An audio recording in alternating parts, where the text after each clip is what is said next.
Richard Hayes ripped the bubble wand from the 10-year-old girl's hand. His eyes burned with shame. 400 guests watched as the billionaire hurled the yellow plastic bottle across the ballroom. It shattered against the marble wall. His son stopped breathing. The light vanished from Billy's eyes. The black girl in the worn cotton dress stared at the broken bottle. Then she looked up at the richest man in Georgia. "You broke the window," she whispered. And in that moment, Richard Hayes destroyed the only bridge his son had ever built to the outside world. But how did a maid's daughter end up holding the key to a billionaire's broken family? How did a bottle of dish soap become more powerful than a fortune? Before you find out, I invite you to subscribe to my channel and follow this story to the very end. Drop a comment telling me which city you're watching from. I want to see how far this story travels. Now let me take you back to where it all began. The scream cut through the lobby of the Hayes Grand Hotel like shattered glass. Every head turned. Every conversation died. Billy Hayes, 8 years old, lay thrashing on the marble floor, his hands clamped over his ears. His designer shoes kicked wildly against the stone. "Code 7, Marcus Webb, head of security, shouted into his radio. "Medical team to the lobby, now!" 3 guards rushed forward. Their polished shoes slapped against marble. A luggage cart crashed over. Guests scrambled backward. Phones raised, recording everything. Dr. James Patterson pushed through the crowd. He fumbled with his medical bag, pulling out a syringe. "Hold him down," Patterson ordered. "I need to sedate him." 2 guards grabbed Billy's arms. The boy's scream turned into something inhuman, a sound of pure terror. "You're making it worse." Everyone froze. Denise Thompson stood by her cleaning cart, her gray housekeeping uniform wrinkled from 12 hours of scrubbing toilets and changing sheets. Her heart stopped when she realized who had shouted. Her daughter. "Maya!" Denise lunged forward. "Sit down right now." But Maya Thompson was already moving. The 10-year-old walked toward the chaos. Not running, not hesitating. Her worn sneakers made no sound on the marble. Her braids tied with a faded blue ribbon that had belonged to her grandmother swung gently with each step. A security guard stepped into her path. "Kid, get back!" Maya ducked under his arm without breaking stride. "Stop her!" Patterson shouted. "Someone stop that child! That's my daughter!" Denise tried to push past another guard. "Let me through." "Staff stays back, ma'am." Denise watched helplessly as Maya walked straight into the circle of chaos. The girl stopped 5 feet from the thrashing boy. She sat down on the cold marble floor. She crossed her legs. She reached into her backpack and pulled out a small, yellow plastic bottle. Dollar store bubbles. 99 cents. Maya dipped the wand. She brought it to her lips. She blew. A single bubble floated through the pandemonium. It drifted past the panicked guards, past the doctor's syringe, past the recording phones. It caught the light from the crystal chandeliers and became a sphere of rainbows. It floated toward the screaming boy. Billy's thrashing slowed. Maya blew again. More bubbles. A stream of them rising and falling like silent music. One bubble landed on Billy's shoe. It popped. The screaming stopped. The silence hit like a physical blow. Billy's eyes flew open. His chest heaved. His hands slowly lowered from his ears. Another bubble floated past his nose. He watched it rise toward the chandeliers. Maya blew again. The bubbles surrounded the boy like a protective cloud. Billy sat up. His breathing slowed. He reached out one trembling hand toward a bubble hovering near his fingers. "Blue," Maya whispered. Billy's head snapped toward her. His dark eyes were still wet with tears. "Blue?" he whispered back. His voice was rusty, unused, like a door that hadn't opened in months. "Blue is for the sky," Maya said softly. "It means you have room to breathe." The lobby remained frozen. 400 people watching a miracle performed by a 10-year-old black girl with a dollar store toy. On the mezzanine level above, Richard Hayes gripped the brass railing until his knuckles turned white. He had been in his office when the alert came. Another episode. The 3rd this week. He had rushed out ready to bark orders, fire someone, throw money at the problem. But now he couldn't move. His son was calm. His son was speaking. His son hadn't spoken a word to him in 6 months. Sir David Chen, his assistant, appeared at his elbow. "Should I call the private medical team?" "No." "But sir, the guests are recording. Social media." "I said no." Richard couldn't look away from the scene below. This girl, this child in worn clothes and faded sneakers. She had done in 5 minutes what $35 million couldn't buy. "Who is she?" Richard demanded. David checked his tablet. "Daughter of a housekeeper. Denise Thompson, African American, Single mother, 4 years with us. Bring them to my office. Sir, that's highly irregular. They're housekeeping staff. Did I stutter? David flinched. No, sir. Right away, sir. He hurried toward the elevator. Richard watched the girl help his son stand. She wasn't touching Billy, just standing close, talking softly, letting him find his own balance. $35 million on specialists. Doctors from 4 continents. Experimental treatments that required flying to clinics overseas. None of them had ever made his son speak. Richard Hayes had built his empire on one principle: find what works, acquire it. He was going to acquire this girl, whatever it took. Denise had never been in the executive elevator. 4 years of scrubbing toilets in rooms that cost more per night than her monthly rent, and she had never crossed this line. The executive level was where the gods lived. The help wasn't welcome. Now she stood in an elevator that smelled like leather, and mountain money, her daughter's hand gripped tight in hers. Mom, Maya whispered, you're squeezing too hard. Denise loosened her grip slightly. Her heart was racing. Her mind was spinning through worst-case scenarios. They were going to be fired. 4 years of work gone, and the bills, the rent, the hospital invoices for Mama Pearl's treatment still piling up on the kitchen table. Whatever happens, Denise murmured, let me do the talking. Don't say anything unless he asks you directly. Maya nodded. The elevator doors opened. David led them through a hallway that looked like a museum. Abstract art on the walls, sculptures on pedestals. Carpet so thick Denise's worn shoes sank into it. They stopped at a massive wooden door. David knocked twice and opened it without waiting. Mrs. Thompson and her daughter, sir. Denise walked into the office of Richard Hayes. Everything was glass and steel and cold. Floor-to-ceiling windows showed the Atlanta skyline. A desk the size of a car dominated one end, and behind it stood Richard Hayes.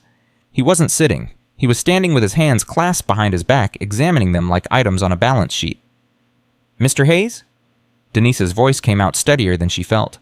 I am so sorry. My daughter knows she isn't supposed to interfere with guests. She's just a child. Please, I really need this job. Richard didn't look at her. He was looking at Maya. Who taught you that? He asked. Maya met his gaze directly. Taught me what, sir? The bubbles. The sitting. You did something my doctors couldn't do. Where did you learn it? My grandma taught me. Your grandmother is a doctor. No, sir. She was a medic. In the Army, Vietnam. She flew in helicopters to pull people out of bad places. Richard's eyes narrowed. And what does a combat medic know about calming children? Grandma Pearl said soldiers and scared kids aren't that different. Maya's voice was steady calm, years older than her age. She said when people are really frightened, their heads get too loud, like a siren in a small room. You can't shout over a siren. You have to open a window. And the bubbles are the window. Yes, sir. They give your eyes something slow to watch. And you can't blow a bubble while you're screaming. You have to get quiet inside to make them work. Richard stared at her for a long moment. Your grandmother, he said. Where is she now? She passed last winter. The cancer started in her lungs, from Agent Orange. Denise stepped forward, positioning herself between Maya and the billionaire. Mr. Hayes, if you're going to fire me, just do it. My daughter doesn't need to be interrogated. Richard's gaze shifted to Denise. Something flickered in his eyes. Surprise, perhaps. People didn't talk back to Richard Hayes. I'm not firing you, Mrs. Thompson. Denise blinked. You're not... No?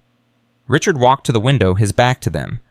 My son Billy is 8 years old. He has severe sensory processing disorder. The doctors say he can't handle normal stimulation. Light is too bright. Sound is too loud. He has episodes like today 3 or 4 times a week. He paused. They also say he will never function normally, that he can't connect with other people. Richard turned to face them. Today your daughter made liars out of every specialist I've ever hired. The raw pain in his voice surprised Denise.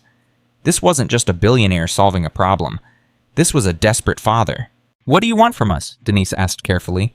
I want you to bring her to my home, the estate outside the city. Mr. Hayes, I clean rooms. I'm not a therapist. Neither is my daughter. I don't need therapists. Richard's voice sharpened. I have filing cabinets full of credentials. What I don't have is a son who will speak to me, who will look at me without screaming. His voice cracked on the last word. I'll pay you $5,000 a week, 3 hours twice a week. You bring your daughter, she sits with Billy, that's all. $5,000 a week. Denise felt the number hit her like a physical blow. That was more than she made in a month. That was rent and bills and groceries and maybe finally climbing out from under the mountain of debt, crushing her. "I'm 10, Maya said suddenly. Both adults looked at her. "I don't have degrees," Maya continued. "I just have bubbles." "You have something the doctors don't." Richard walked toward her. "You got him to speak. He hasn't said a word to me in 6 months, not one word." The desperation in his voice was naked now, exposed. Denise looked at her daughter. Maya looked back with those old, knowing eyes. "Can I bring my drawing pad?" Maya asked. Richard exhaled. "You can bring whatever you want." "Okay," Maya nodded. Then she looked at her mother. "It's okay, Mom. Billy isn't scary. He's just loud because nobody listens." Denise thought about the bills, the rent, Maya's future. She thought about Mama Pearl's voice near the end. "Promise me you'll let Maya shine. Don't let fear clip her wings." "Okay," Denise whispered. "We'll try." "But I have conditions," she added quickly. "Maya is my daughter, not your employee. If she says she's done, we're done. And if your son hurts her in any way, we walk out and don't come back. Agreed? I want it in writing. A contract." Richard studied her. Something like respect flickered in his eyes. "You'll have a contract by tomorrow." Maya was already walking toward the door. She stopped with her hand on the frame. "Mr. Hayes, yes." "When did you stop seeing blue?" Richard went still. "What?" "Blue. The color of it's going to be okay. When did you stop seeing it?" The question cut through his armor like a blade. "A long time ago," he admitted quietly. "A very long time ago." "Then you should watch the bubbles too," Maya said. She walked out, leaving one of the richest men in Georgia standing alone in his cold office, wondering when a 10-year-old had become the smartest person he'd ever met. The drive home was quiet. Denise gripped the steering wheel of her old sedan, her mind racing. The car's air conditioning had died 2 summers ago. Hot Georgia air blew through the open windows. "You shouldn't have done that," Denise finally said. "Running out there. You scared me half to death." "I'm sorry I scared you, Mom." "Those people aren't like us, Maya. They live in a different world. When they get tired of their toys, they throw them away. I've seen it happen." "Billy isn't a toy." "I know that, but to his father, everything is a transaction." Denise sighed. "We take his money. We help if we can, but we don't get attached. Understand?" Maya was quiet for a moment. Grandma Pearl said sometimes protecting someone means letting them walk into the fire. Your grandmother walked into literal war zones, not the best example of safe choices. She came back, though. She always came back. Denise felt tears prick her eyes. Mama Pearl had been gone almost a year, but the grief still ambushed her at unexpected moments. "I miss her too, baby." "I know, Mom." They drove in silence. "What did you see?" Denise asked finally. "When you looked at that boy? What made you run to him?" Maya's fingers traced patterns on the window. "He was drowning," she said softly. "Everyone else saw a bad kid throwing a fit, but I saw a boy drowning. Screaming, because that's what drowning people do, and everyone was just watching." "How did you know the bubbles would work?" "I didn't, not for sure." Maya shrugged. "But Grandma Pearl said when someone is drowning in noise, you have to give them something quiet to hold on to. Bubbles are quiet, and they float up. They show you which way the air is." Denise shook her head slowly. "You're too young to be saving people." Grandma Pearl was 16 when she signed up. And look what it cost her, the nightmares, the Agent Orange. She said she'd do it all again, because the people she saved went home to their families. They had kids, grandkids. She said every life she saved created more lives. Denise pulled into their apartment complex parking lot. The building was old paint. Peeling stairs creaking. She turned to face her daughter. "If we do this, there are rules. You don't wander off. You don't touch anything. And if that boy becomes violent, you move away immediately." "He won't hurt me." "You don't know that." "I do know it." Maya's voice was certain. "He's not dangerous. He's just scared." Denise cupped her daughter's face in her hands. "When did you get so wise? I had good teachers, you and Grandma Pearl." Denise pulled her into a hug, holding tight. "Lord help us," she whispered. "What have we gotten ourselves into?" Thursday came too fast. Denise spent Wednesday night checking Maya's clothes. She found the blue dress with the white collar, the one Mama Pearl had bought for Easter. "I look like I'm going to church," Maya complained.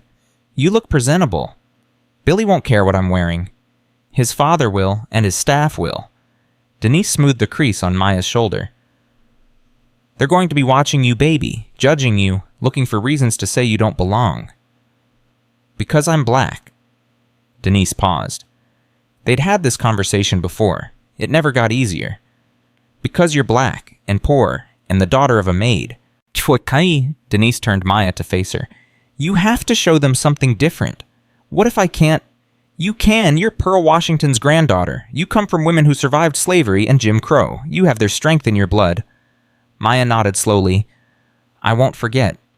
They drove out of the city through winding roads. Houses grew larger, gates grew taller. Each property became its own private country. The Hayes estate rose before them like a fortress. 12-foot walls topped with iron spikes. Security cameras tracking their approach. A gate like something from a medieval castle. It looks lonely, Maya said. Denise pulled up to the intercom. Name and business. Denise Thompson. Mr. Hayes is expecting us. A pause. The camera swiveled to their faces. Proceed to the main entrance. Do not deviate from the driveway. The gate swung open. The driveway stretched forever. Manicured lawns, fountains, statues, everything designed to remind visitors how small they were. The mansion rose at the end. 3 stories of stone and glass with white columns like a Greek temple. It looks like a museum, Denise murmured. It looks like nobody lives here, Maya said. A man in a dark suit waited at the entrance. David, the assistant, his expression carefully neutral as he looked at Maya. Follow me. Inside was exactly what Denise expected. White, gray, black, sharp edges, glass tables, cold as a refrigerator. Richard Hayes stood in the foyer. He wasn't wearing a suit today, just a button-down shirt and dark trousers. He looked tired, exhausted. Mrs. Thompson, thank you for coming. His eyes shifted to Maya. He's been asking about you. Billy talked, Maya asked. Not in words. He drew something this morning. Blue circles with wavy lines. Bubbles. That's what I thought. Richard led them upstairs. The silence was heavy. No family photos, no evidence a child lived here. He stopped at a door. His hand hovered over the handle but didn't touch it. He had a bad morning, Richard said quietly. Threw his breakfast. Bit the doctor. Maybe we should postpone, Denise started. No. Richard's voice hardened. Every day we wait is another day I lose him. Maya stepped forward. Did you yell at him? Richard stiffened. I tried to discipline him. He needs structure. Grandma Pearl said you can't build a house during an earthquake. You have to wait for the ground to stop shaking. Richard stared at her. His jaw tightened like he wanted to argue, but something stopped him. Fine, he said finally. Do it your way. He opened the door. The playroom was full of expensive toys, electronic robots in original packaging, educational tablets never touched, building blocks in perfect towers never knocked down, a room designed by adults who had read about children but never met one. In the far corner behind a heavy curtain, something moved. Billy? Richard's voice shifted to command mode. We have a guest? Come out. The curtain didn't move. William, I'm asking nicely. Silence. Richard stepped toward the curtain. Maya grabbed his sleeve. Don't. Richard looked down at her hand. No one touched Richard Hayes without permission. You can't talk to him from up there, Maya said. You're too high. You look like a giant. Giants stomp and break things. Richard's mouth opened, closed. Maya walked past him to the middle of the rug. She sat down cross-legged. She opened her sketchbook and took out crayons. She started drawing. Scratch, scratch, scratch. Richard stood in the doorway, arms crossed. 1 minute, 2. This was ridiculous. He had calls to make, deals to close. 3 minutes. This is a waste. The curtain moved. A small face appeared. Billy's eyes peered out messy hair, flushed cheeks, dried tear tracks. But he was curious. Maya didn't look up, just kept drawing. Scratch, scratch, scratch. She slid a blue crayon across the rug. It rolled slowly, stopping 3 feet from the curtain. It's a good blue, she said to the air, like the ocean before the waves. Billy stared at the crayon. Then he moved. He crept out like a wild animal approaching a trap. 1 step, another. He picked up the crayon. He looked at Maya. Maya kept drawing.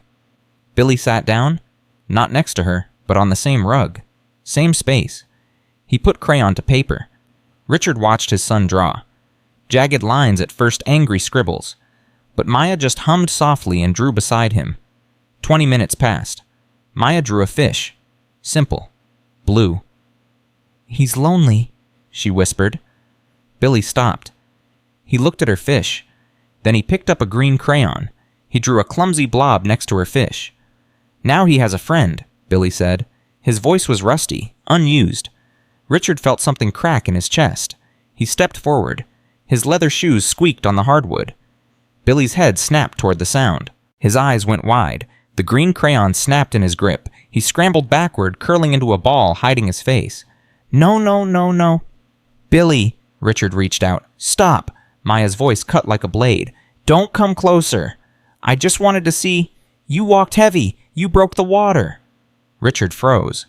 No one talked to him like this, not in his own home. But he looked at Billy. His son was shaking, trembling, trying to disappear.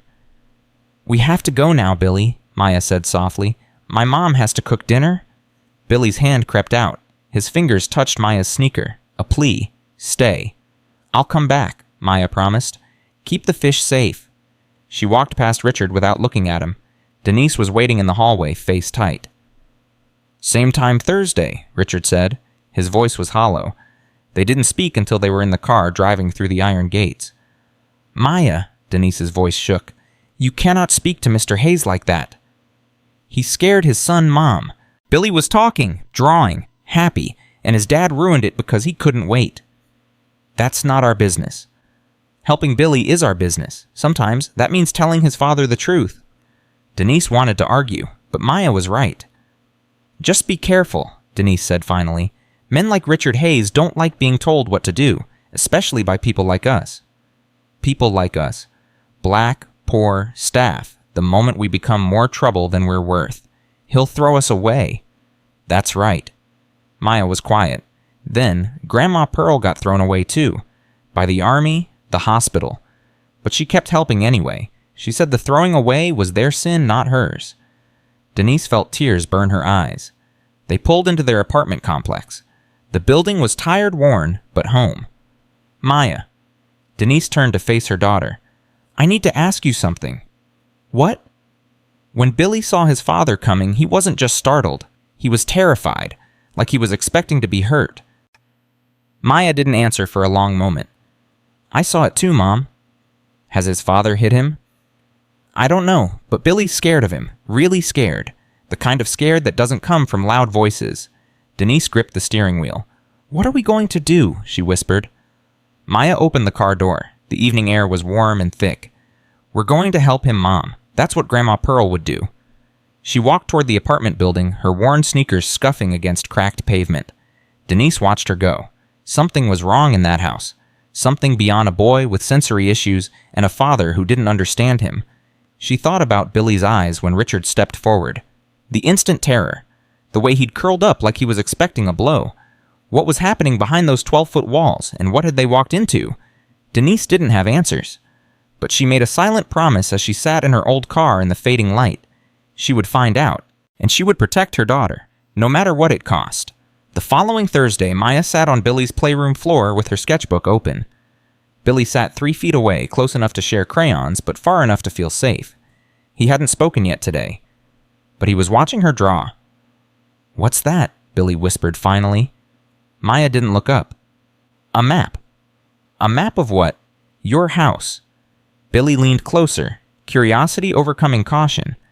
Maya had drawn the floor plan of the mansion, but instead of room names, she had written feelings.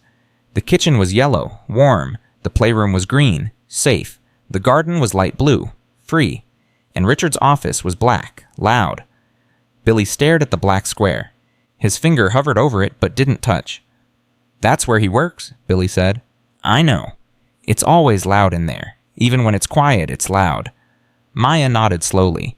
Some places hold noise even when nobody's making any. Grandma Pearl called them echo rooms. The walls remember the yelling. Billy looked at her with those dark, serious eyes. Your grandma knew a lot of things. She lived a lot of life. Billy picked up a red crayon. He drew a small circle in the corner of the map away from all the rooms. What's that? Maya asked. Me, Billy said. That's where I go when it gets too loud. Inside my head. It's red in there, hot, but at least it's mine. Maya felt her chest tighten. This boy had built a whole world inside himself just to survive his own home. "Can I add something?" she asked. Billy nodded. Maya took the blue crayon. She drew a small circle next to Billy's red one. She connected them with a wavy line. "Now you have a door," she said. "When the red gets too hot, you can come to the blue. That's where I'll be." Billy stared at the two circles. His lower lip trembled. "You'll come back," he whispered, "kid. You promise?" "I promise." "People always leave." Billy's voice cracked. "The doctors leave. The nannies leave. Mom left." Maya went still. "Your mom?" "She's gone. Dad said she couldn't handle it anymore. She couldn't handle me." The words hit Maya like a punch. Billy's mother had abandoned him. This little boy had been left behind because he was too difficult, too broken, too much. "That's not your fault," Maya said firmly. "Dad says it is." "Your dad is wrong." Billy's eyes widened. Nobody talked about his father that way. Nobody disagreed with Richard Hayes. "He says if I was normal, she would have stayed. He says I drove her away." Maya put down her crayon. She turned to face Billy directly, something she rarely did because direct eye contact overwhelmed him. But this moment required it. "Billy, listen to me. You didn't drive anyone away. You're not broken. You're not wrong. You're just different. And different isn't bad. Different is just different." Tears spilled down Billy's cheeks. "Then why does everyone leave?" "I don't know why your mom left, but I know it wasn't because of you. Grown-ups leave for grown-up reasons. And sometimes those reasons are selfish and wrong and have nothing to do with the kids they leave behind." Billy wiped his nose with his sleeve. "Grandma Pearl told you that." "No, my dad told me that, when he left." Billy blinked. "Your dad left too. When I was 4, he said he wasn't ready to be a father. He said he needed to find himself." Maya's voice was steady, but her hands had curled into fists. "Grandma Pearl said some people are just looking for excuses to run. They blame everyone else so they don't have to blame themselves." Billy was quiet for a long moment. Then he picked up the blue crayon and added something to the map, a small figure standing next to Maya's blue circle. "That's me," he said. "In the blue place, with you." Maya smiled. "It's a good place to be." The door opened. Richard stood in the doorway, his face unreadable. How long had he been listening? Billy's whole body tensed. The crayon in his hand snapped. "Time's up," Richard said. His voice was controlled, but something flickered in his eyes. "Mrs. Thompson is waiting downstairs." Maya stood slowly. She looked at Billy, then at his father. "We were just drawing," she said carefully. "I heard." The silence stretched tight. "Billy," Richard's voice softened slightly, "show me what you made." Billy clutched the map against his chest. "It's not finished." "I'd like to see it anyway." "No." Richard's jaw tightened. Maya could see him fighting the urge to command, to demand to use his authority like a weapon. "Please," Richard said. The word seemed to cost him something. Billy looked at Maya. She gave him a tiny nod. Slowly, Billy held out the map. Richard took it. His eyes scanned the colored rooms, the feeling words, the black square labeled with his office. His expression didn't change, but his grip on the paper tightened until his knuckles went white. "You drew my office black," Richard said quietly. Billy didn't answer. "Why, still nothing." Richard looked at Maya. "Why did he draw it black?" Maya met his gaze. "You should ask him, not me. I'm asking you. And I'm telling you that Billy has a voice. He can answer for himself. If you'd let him." The challenge hung in the air. Richard Hayes, who commanded boardrooms and broke competitors, was being told what to do by a 10-year-old girl. His face reddened. A vein pulsed in his temple. But he didn't yell. He didn't command. He turned back to Billy. "Son?" His voice was strained, like he was speaking a foreign language. "Why is my office black?" Billy's fingers twisted in his shirt. His eyes darted to Maya, then to the floor. "Because it's where the monster lives," Billy whispered. Richard flinched like he'd been slapped. "What monster? The one that looks like you, but isn't you. The one that yells and throws things and says I'm broken. The one that says Mom left because of me." The color drained from Richard's face. He stood frozen, the map trembling in his hands. "Billy, I never—" He stopped, swallowed. "I didn't mean—" "You said it." Billy's voice grew stronger. "You said if I could just be normal, she would have stayed. You said I ruined everything. I was angry. I didn't. You said I was a mistake." The words echoed in the cold room. Maya watched Richard Hayes, billionaire empire builder, most powerful man in Georgia, crumble in front of his 8-year-old son. "Billy," Richard's voice broke. I'm sorry. I'm so sorry." He dropped to his knees. The map fell to the floor. He reached toward his son, hands shaking. Billy flinched back. Richard froze. "You're walking heavy," Maya said quietly. "You're scaring him." Richard looked at her desperate. "What do I do? Tell me what to do." "Sit down." "What?" "On the floor, like me. Get small." Richard Hayes in his $3,000 trousers lowered himself to the playroom carpet. He sat cross-legged like a child. He looked ridiculous. He looked human. "Now what?" he asked. "Now you wait. You don't talk. You don't reach. You just wait. Let him come to you." "What if he doesn't?" "Then you wait longer." Richard sat in silence. His hands rested on his knees. His breathing was uneven, ragged. Billy watched him from across the room. Minutes passed. Neither moved. Then Billy took one step forward. Richard held his breath. Another step. Billy stopped 2 feet away. He looked at his father sitting on the floor, small and waiting. "You look weird," Billy said. Richard let out a choked laugh. "I feel weird." "Why are you on the floor?" "Because she told me to." Richard nodded toward Maya. "She says I walk heavy. She says I scare you." Billy considered this. "You do scare me." "I know. I'm sorry." "You're really loud." "I know. Even when you're quiet, you're loud. Your brain is loud. I can feel it." Richard closed his eyes.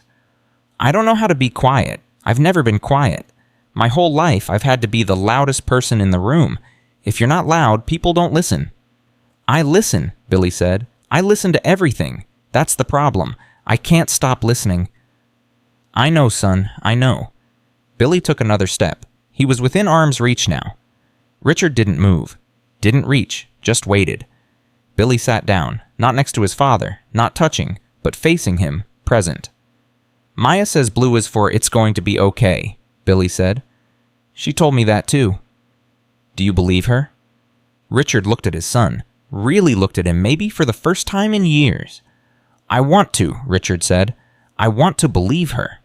Billy reached into his pocket. He pulled out a small yellow bottle. Maya's bubbles, the ones she had given him that first day in the lobby. "Here," Billy said, holding it out. "You can borrow it until you find your own blue." Richard took the bottle. His hands were shaking so badly he almost dropped it. "Thank you," he whispered. Maya watched from the doorway. She didn't speak. This moment wasn't hers. Denise appeared behind her, questions in her eyes. Maya shook her head slightly. Not now. They slipped away quietly, leaving father and son sitting on the playroom floor, learning how to be in the same room without breaking each other. 2 weeks later, the sessions had become something almost like normal. Every Tuesday and Thursday, Denise drove Maya to the estate. Every session, Billy emerged from his hiding places a little faster. Every visit, he spoke a little more. He showed Maya his rock collection. He let her read his favorite book, a worn copy of Where the Wild Things Are, that his mother had given him before she left. He told her about his dreams, which were full of loud colors and sharp sounds that most people couldn't see. Maya listened. She drew. She blew bubbles. And slowly, Billy began to heal. Richard watched it all. He had started coming home earlier, canceling meetings, delegating responsibilities he had never trusted anyone else to handle. He lurked in hallways, hovered near doorways, desperate to witness the miracle happening under his roof. One afternoon, Maya caught him watching from the hallway. "You can come in," she said, "if you're quiet."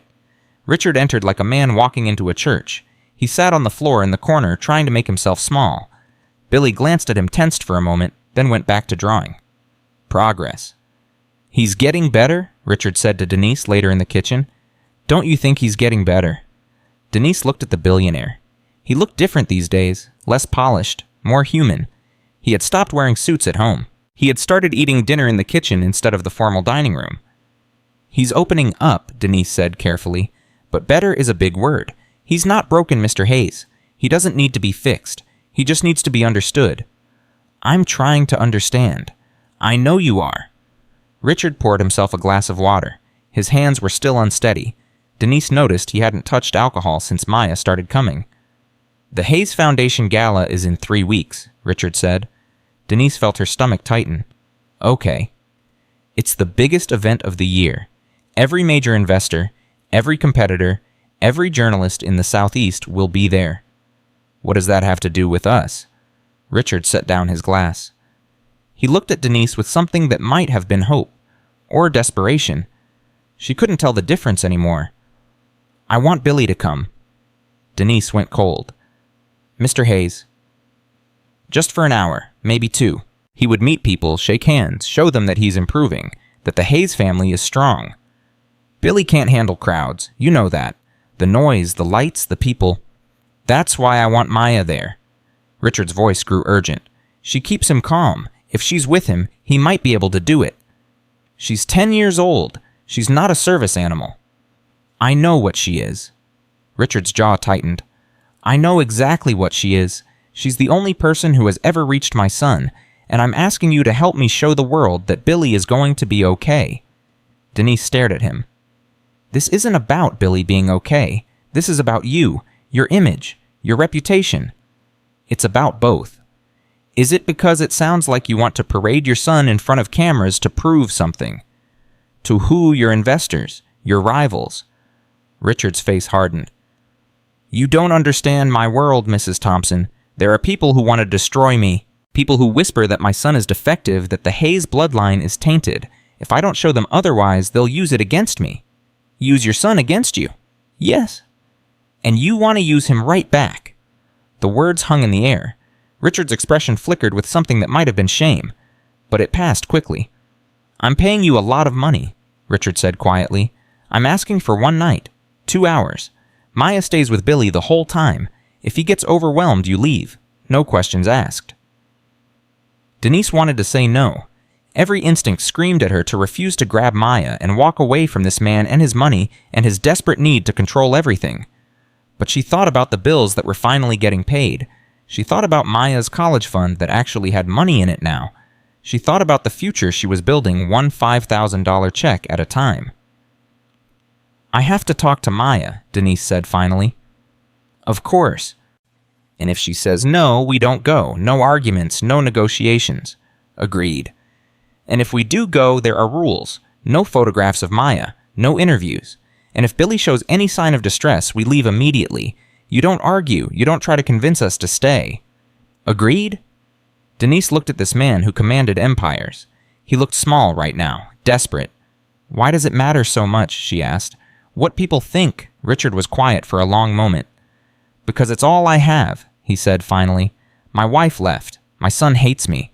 The only thing I've ever been good at is building things. The company, the hotels, the empire. It's all I have to show for my life. And if people think it's built on weakness, if they think the foundation is cracked, they'll tear it down. They'll try." Denise understood then. Richard Hayes wasn't just a billionaire protecting his reputation. He was a man whose entire identity was built on the illusion of strength. If that illusion crumbled, he would have nothing left. It didn't make what he was asking right, but it made it human. "I'll talk to Maya," Denise said again. "Thank you, Mrs. Thompson." She turned to leave, then stopped. "Mr. Hayes?" "Yes." "Billy doesn't hate you. He's scared of you. There's a difference. Hate doesn't sit on the floor and share bubbles. Fear does, but fear can become trust, if you earn it." Richard didn't answer, but Denise saw his eyes glisten before he turned away. That night, Denise sat Maya down at their small kitchen table. "Mr. Hayes wants us to come to a party," Denise said. Maya looked up from her homework. "What kind of party?" "A fancy one. At the hotel. Lots of important people. He wants you to be there with Billy." "Why?" Denise sighed. "Because you make Billy calm, and he wants to show people that Billy is doing better." Maya was quiet for a moment. "He wants to show off his son." "Yes." "Like a prize? Like something he owns?" "Maya, that's what it is, Mom. Don't pretend it isn't." Denise reached across the table and took her daughter's hand. "You're right. That's exactly what it is.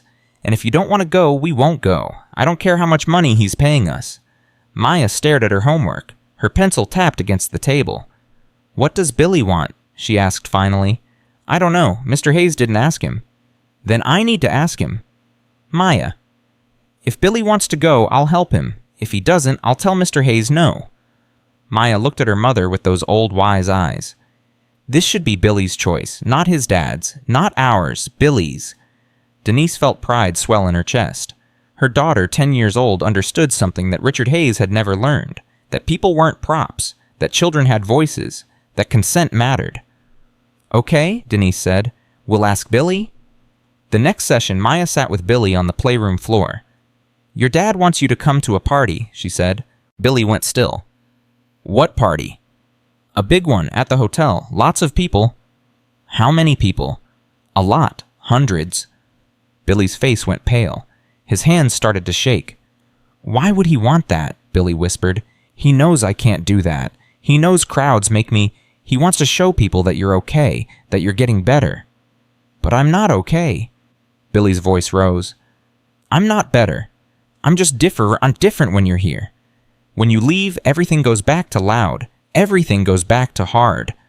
Maya nodded slowly. "I know." "Then why would he ask?" "Because he's scared.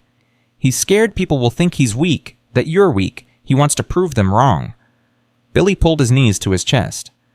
"I can't do it, Maya. I can't stand in a room with hundreds of people watching me. I'll break. I'll scream. I'll embarrass him." "Then we won't go." Billy looked up. "We won't. No, if you don't want to go, we don't go. I'll tell your dad. He'll have to understand." "He won't understand. He never understands." "Then I'll make him understand." Billy shook his head.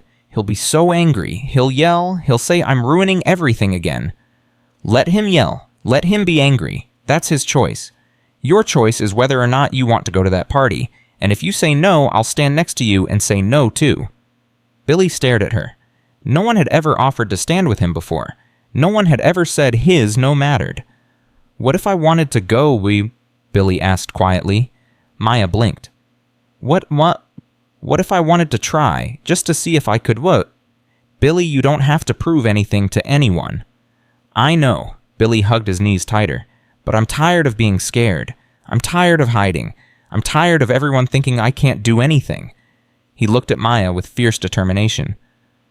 "Maybe I could do it. Maybe if you were there with your bubbles and your blue, maybe I could show them I'm not broken. Maybe I could show my dad I'm not a mistake." Maya felt her heart crack. This boy, this brave, terrified boy, wanted to face his biggest fear just to prove to his father that he was worth loving. "Billy," she said gently, "you're not a mistake.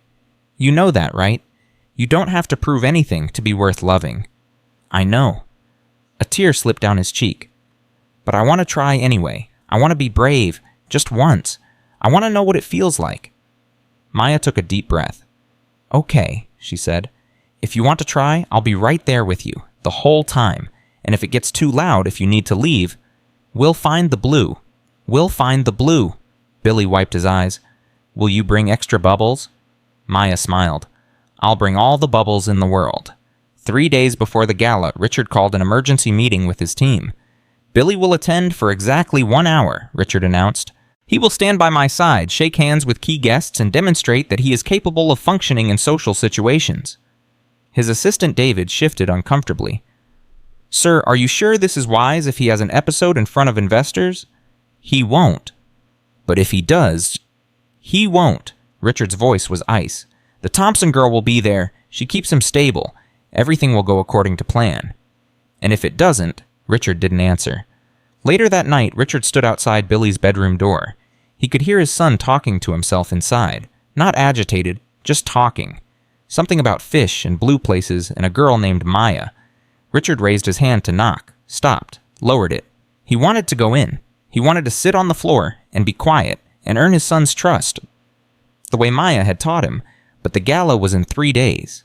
And if he went in now, if he sat with Billy and really listened, he might hear things that would make him cancel the whole event.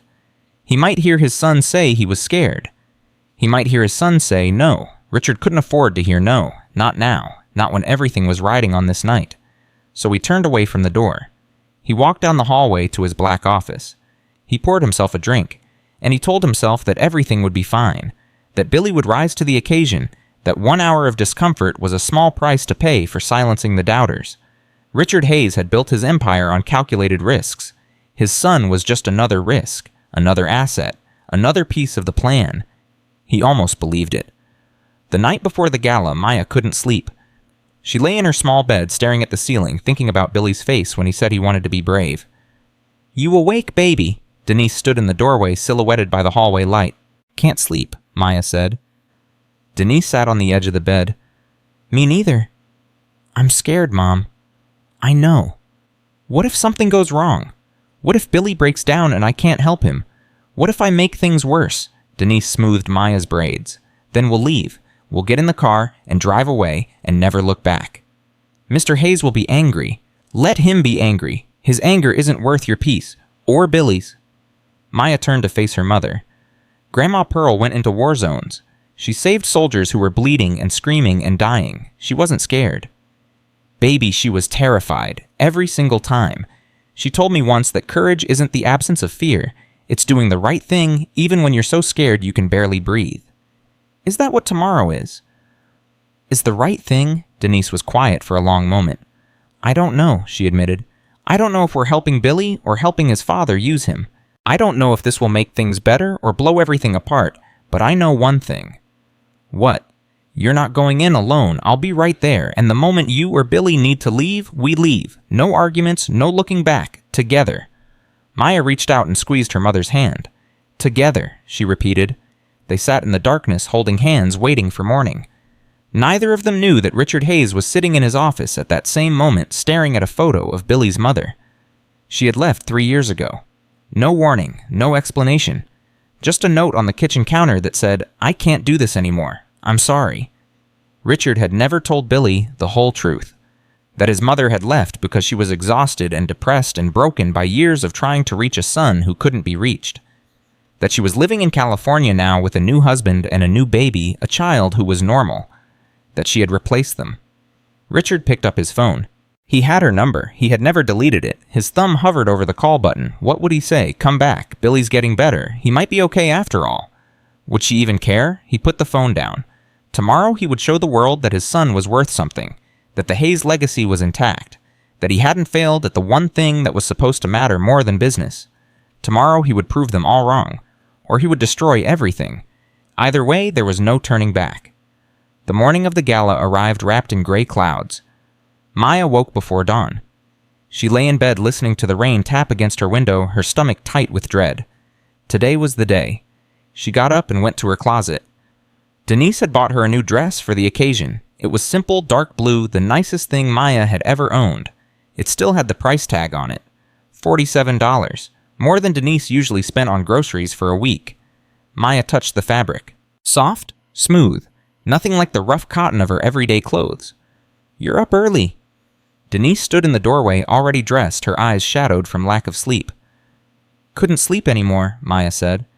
Me neither. Denise walked over and sat on the bed. We can still say no. We can call Mr. Hayes right now and tell him we changed our minds. Maya shook her head. Billy wants to try. I promised I'd help him. Billy is 8 years old. He doesn't know what he wants. He knows he's tired of being scared. Maya turned to face her mother. He knows he wants his dad to see him as something other than broken, even if it's just for one night. Denise reached out and cupped her daughter's face. When did you grow up so fast? I had good teachers. Your grandmother would be proud of you. Grandma Pearl would be terrified. Maya smiled slightly. But she'd go anyway. She always went anyway. By 6 in the evening, they were in the car heading toward the Hayes Grand Hotel. Maya sat in the back seat, her blue dress pressed smooth, her braids tied with the faded ribbon that had belonged to Grandma Pearl. Her backpack sat beside her, heavier than usual. She had packed 7 bottles of bubble solution, just in case. Remember the rules, Denise said from the driver's seat. We stay 1 hour, maximum. If Billy shows any sign of distress, we leave immediately. No arguing, no waiting for permission. I know, Mom. And you stay close to me. If something goes wrong, you find me first. Not Mr. Hayes, me. I know. And if anyone tries to take your picture, you turn away. I don't want your face on any society pages. We're invisible. We're staff. We don't exist to these people. Maya looked out the window at the city lights blurring past. We exist, Mom, even if they don't see us. Denise's hands tightened on the steering wheel. Just be careful, baby. Promise me. I promise. The Hayes Grand Hotel blazed with light when they arrived. Limousines lined up at the entrance.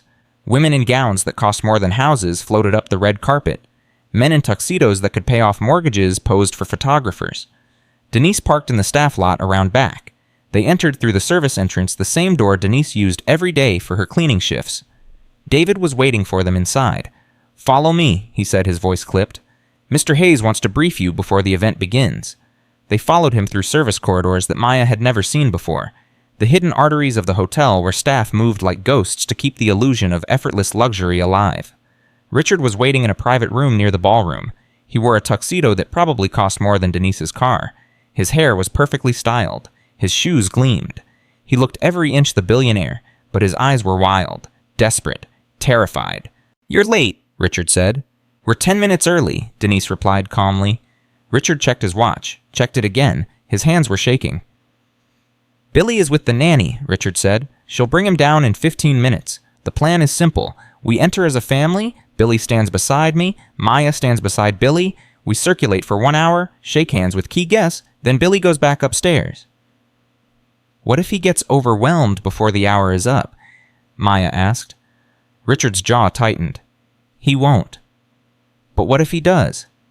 "He won't. Not if you do your job." Maya felt the words like a slap. Your job, like she was another employee, another tool in his plan. "Mr. Hayes." Denise stepped forward, her voice hard. "My daughter isn't your employee. She's not a magic trick you can use to control your son. She's here because Billy asked her to be here, because she cares about him, not because you're paying us." Richard's face flushed. "I'm paying you plenty. You're paying me, not her. And if you speak to her like that again, we walk out right now and you can explain to your investors why your son is hiding under a table." The silence was thick enough to cut. Richard and Denise stared at each other. Two parents, two different worlds, neither willing to back down. Finally, Richard looked away. "Fine," he said quietly. "I apologize. Maya, I'm sorry. I'm just nervous." "I know," Maya said. "But being nervous doesn't mean you get to be mean." Richard flinched. He nodded once sharply. "You're right. It doesn't." A knock at the door. The nanny entered with Billy. Maya's heart clenched when she saw him. Billy wore a miniature tuxedo that made him look like a doll. His hair was slicked back with gel. His bow tie was crooked just slightly. His face was pale as paper. But when he saw Maya, his eyes lit up. "You came?" he whispered. "I promised." Billy rushed forward and grabbed her hand. His palm was sweaty, trembling, but he held on tight.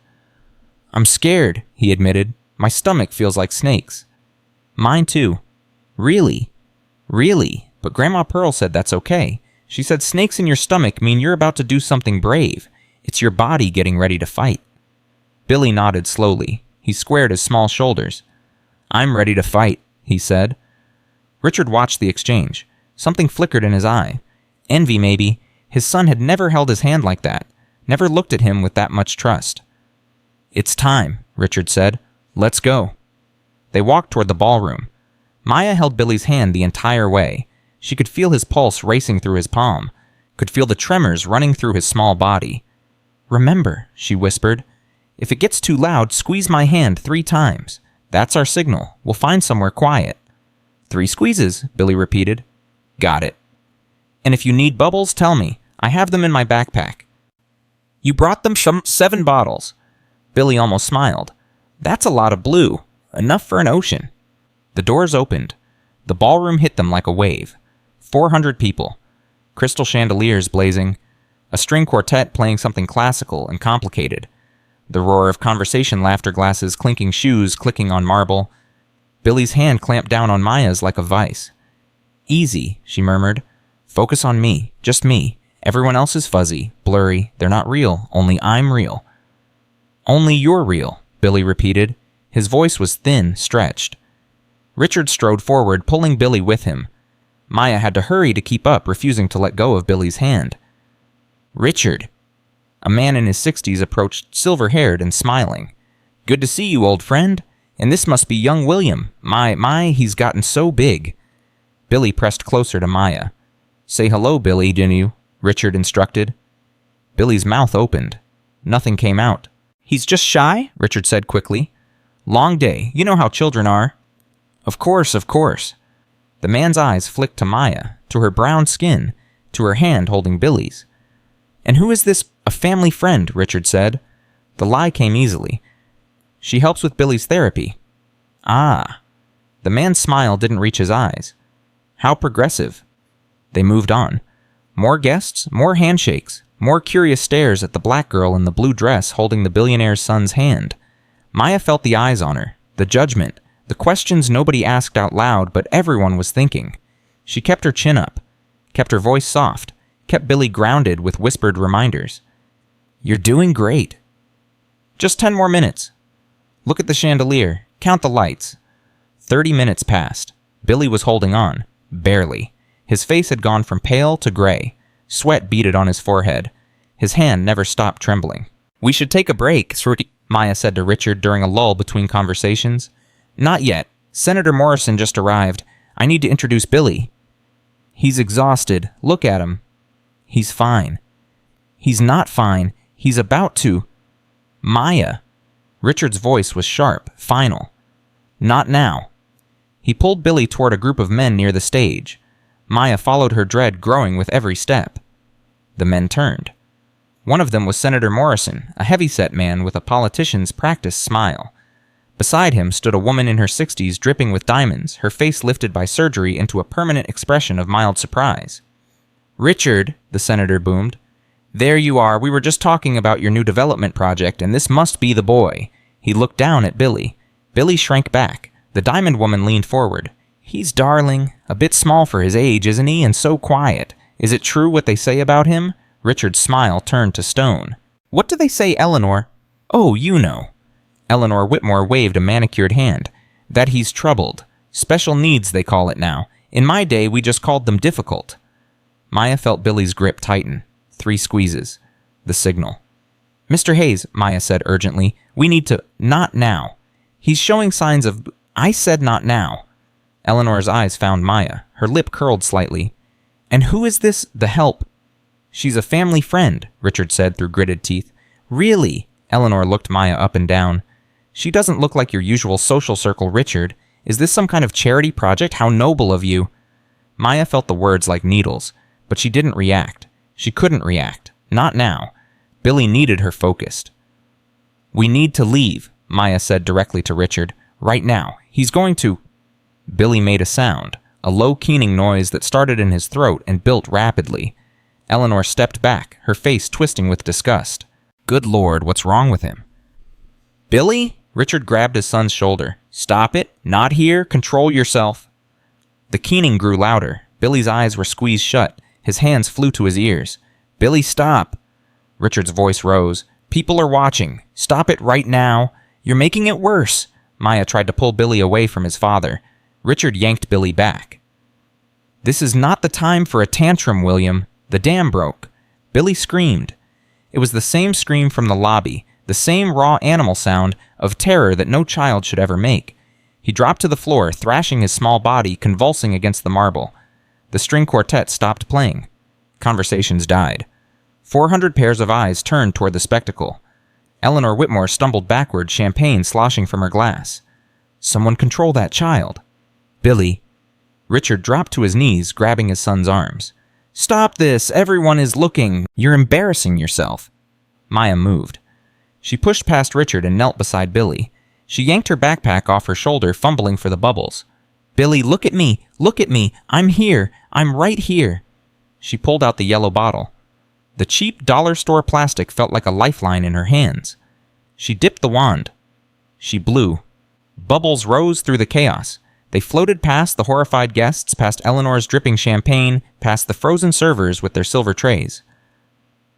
"Look up, Billy." Maya's voice was calm, steady, an anchor in the storm. "Count them. 1, 2, 3. Billy's thrashing slowed. His eyes cracked open. He saw the bubbles. "Blue," he gasped. "Blue." "That's right.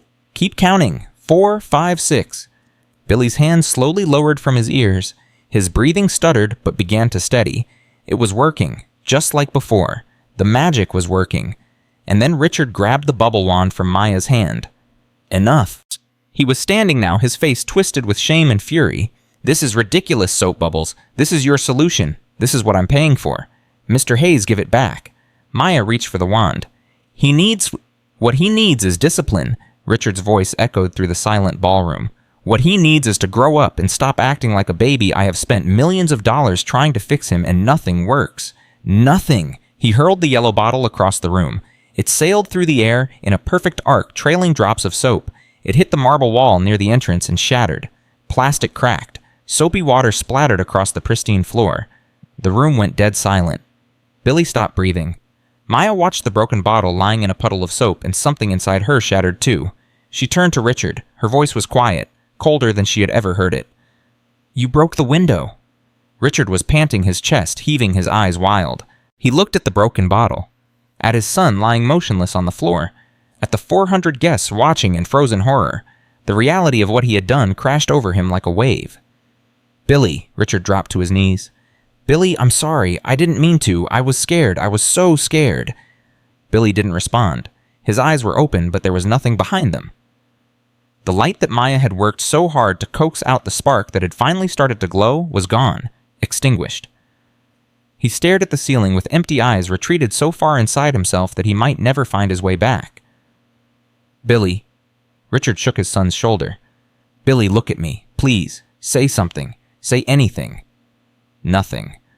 "What did you do?" Denise pushed through the crowd, her face twisted with horror. "What did you do to him?" "I didn't mean to.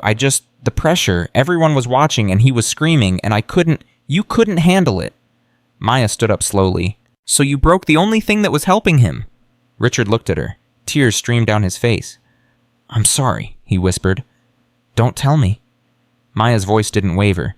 "Tell him. When he comes back? If he comes back." She reached down and gently touched Billy's hand. His fingers were cold, unresponsive. "Billy," Maya's voice softened. "I know you're in the red place right now. I know it's hot and scary in there, but I'm still here. I'm in the blue place waiting for you. Whenever you're ready, just follow the line. I drew a door, remember? You can always find me."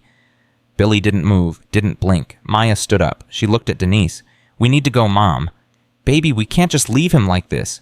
"We're not leaving him. We're leaving his father." Maya looked at Richard with eyes that held no mercy. He's the one who needs to stay. He's the one who needs to fix this, if he can.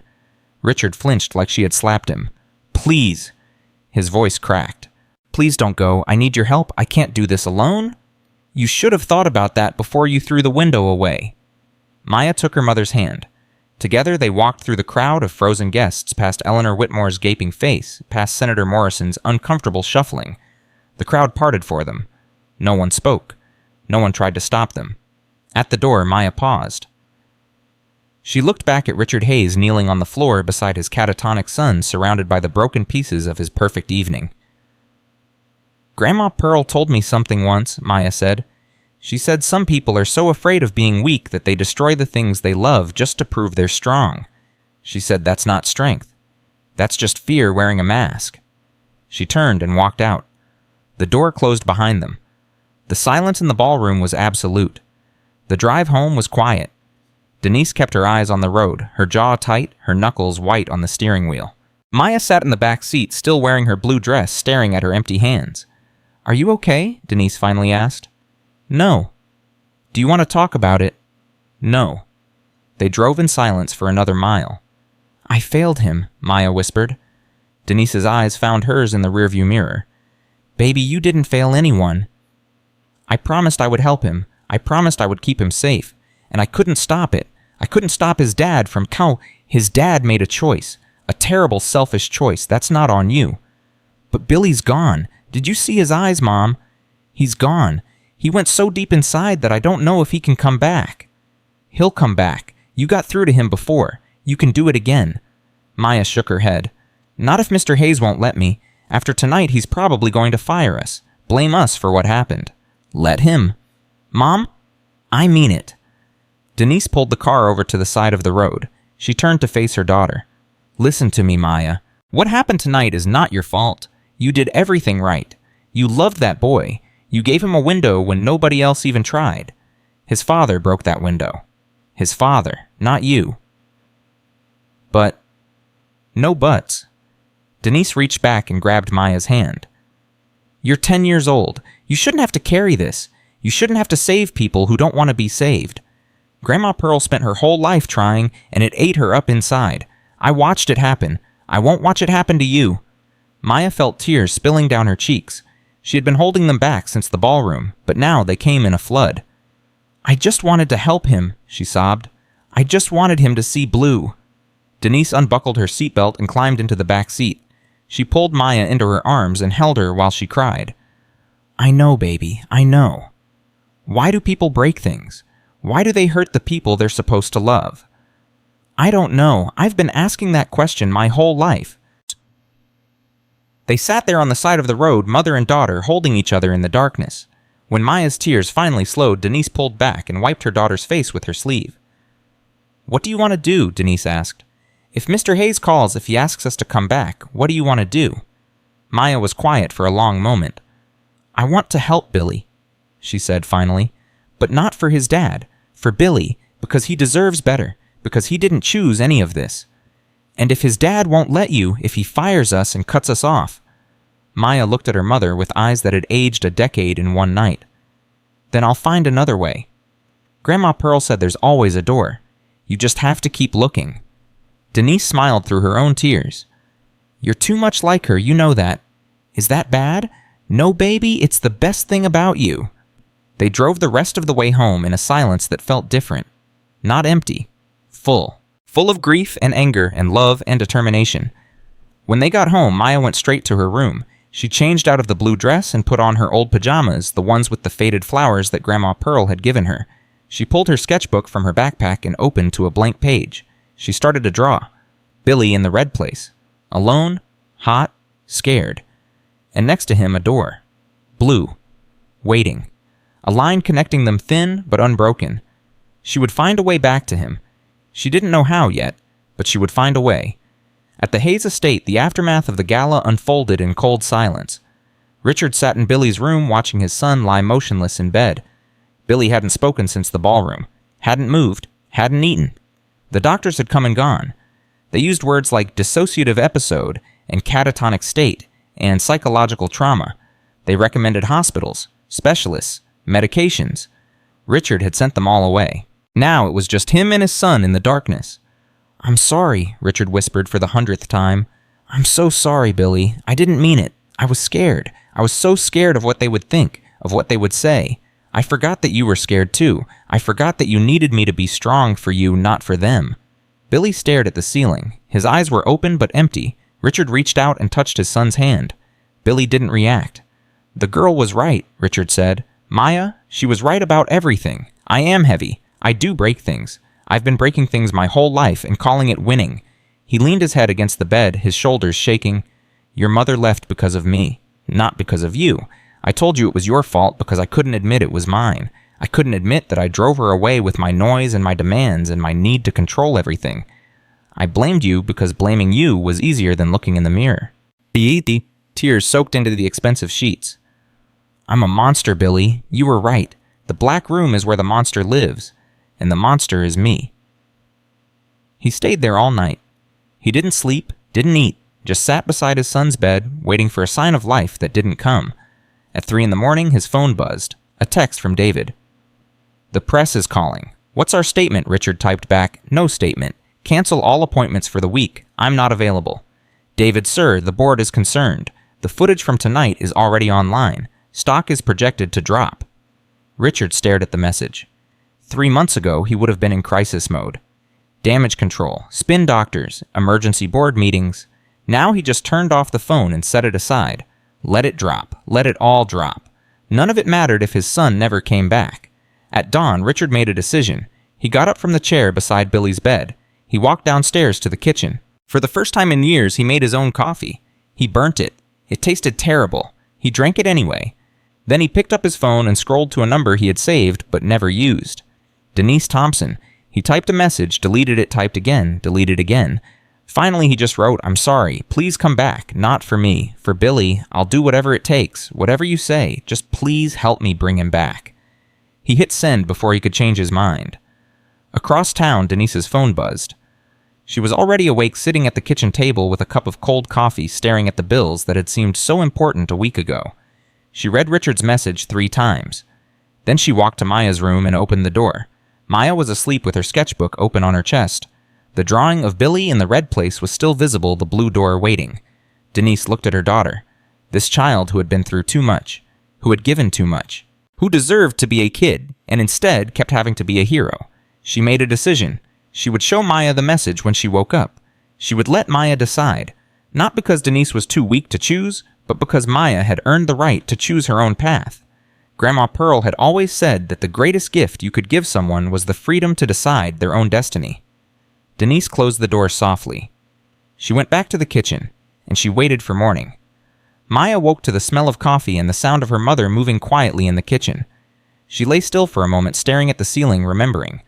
The gala, the screaming, the broken bottle. Billy's empty eyes. Her chest ached with a grief she couldn't name. She got up and padded into the kitchen. Denise was sitting at the table, her phone in her hand, staring at the screen. "Mom, what's wrong?" Denise looked up. Her eyes were red-rimmed but dry. She held out the phone without speaking. Maya took it. She read Richard's message once, twice, 3 times.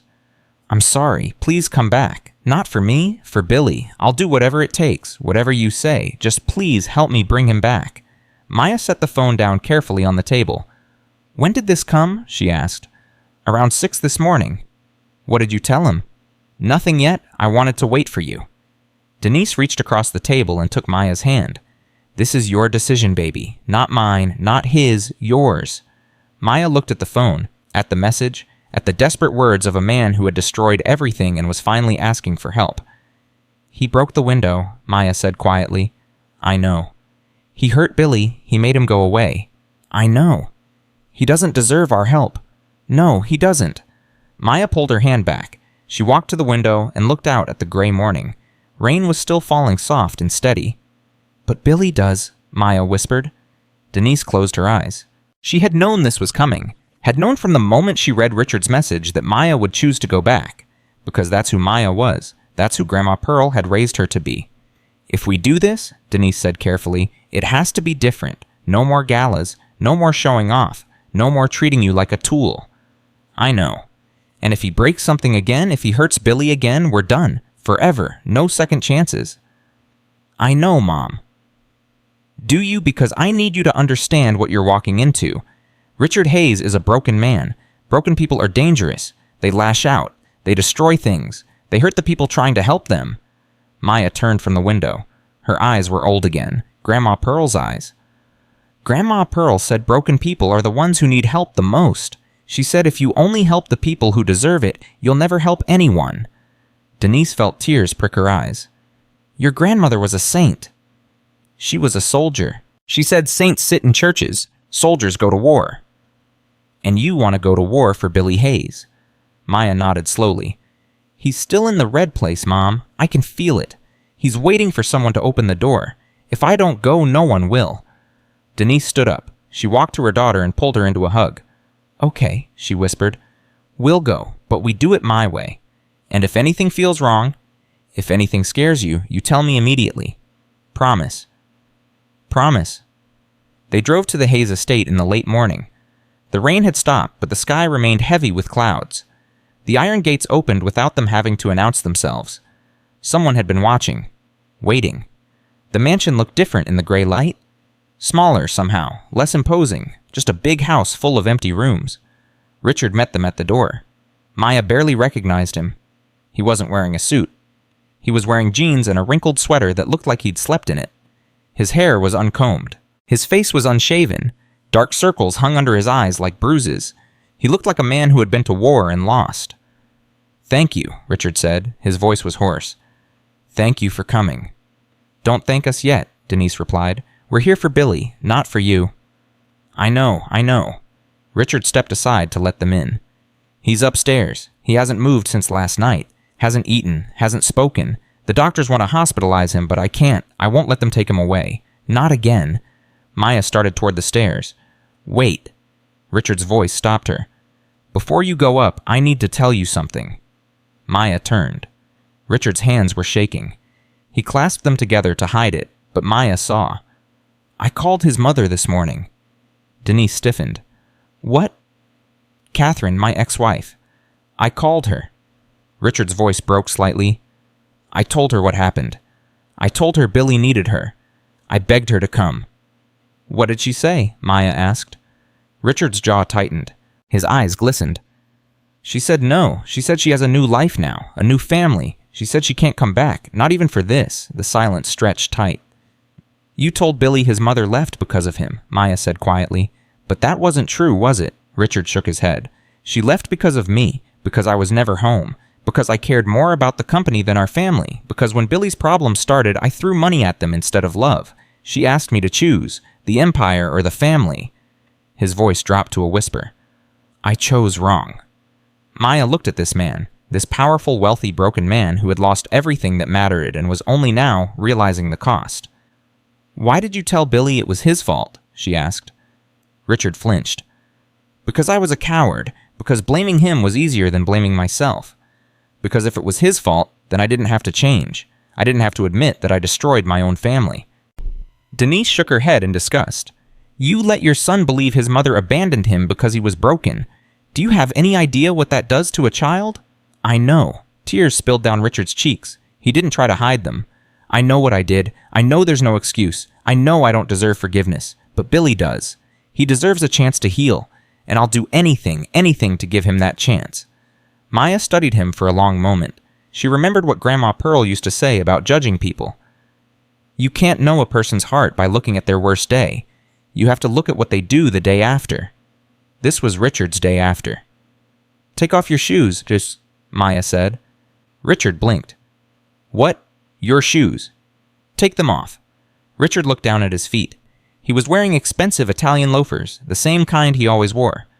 I don't understand. You can't walk quiet in those. You can't be soft. Grandma Pearl said you have to feel the ground, to know how hard you're stepping. Maya met his eyes. If you want to help Billy, you have to learn to walk like a deer, and deer don't wear Italian leather. Richard stared at her. For a moment, Maya thought he would argue, would explain that he was Richard Hayes, that he didn't take orders from 10-year-old girls, that his shoes cost more than her entire wardrobe. Instead, he kicked off his loafers. He stood in his socks on the cold marble floor.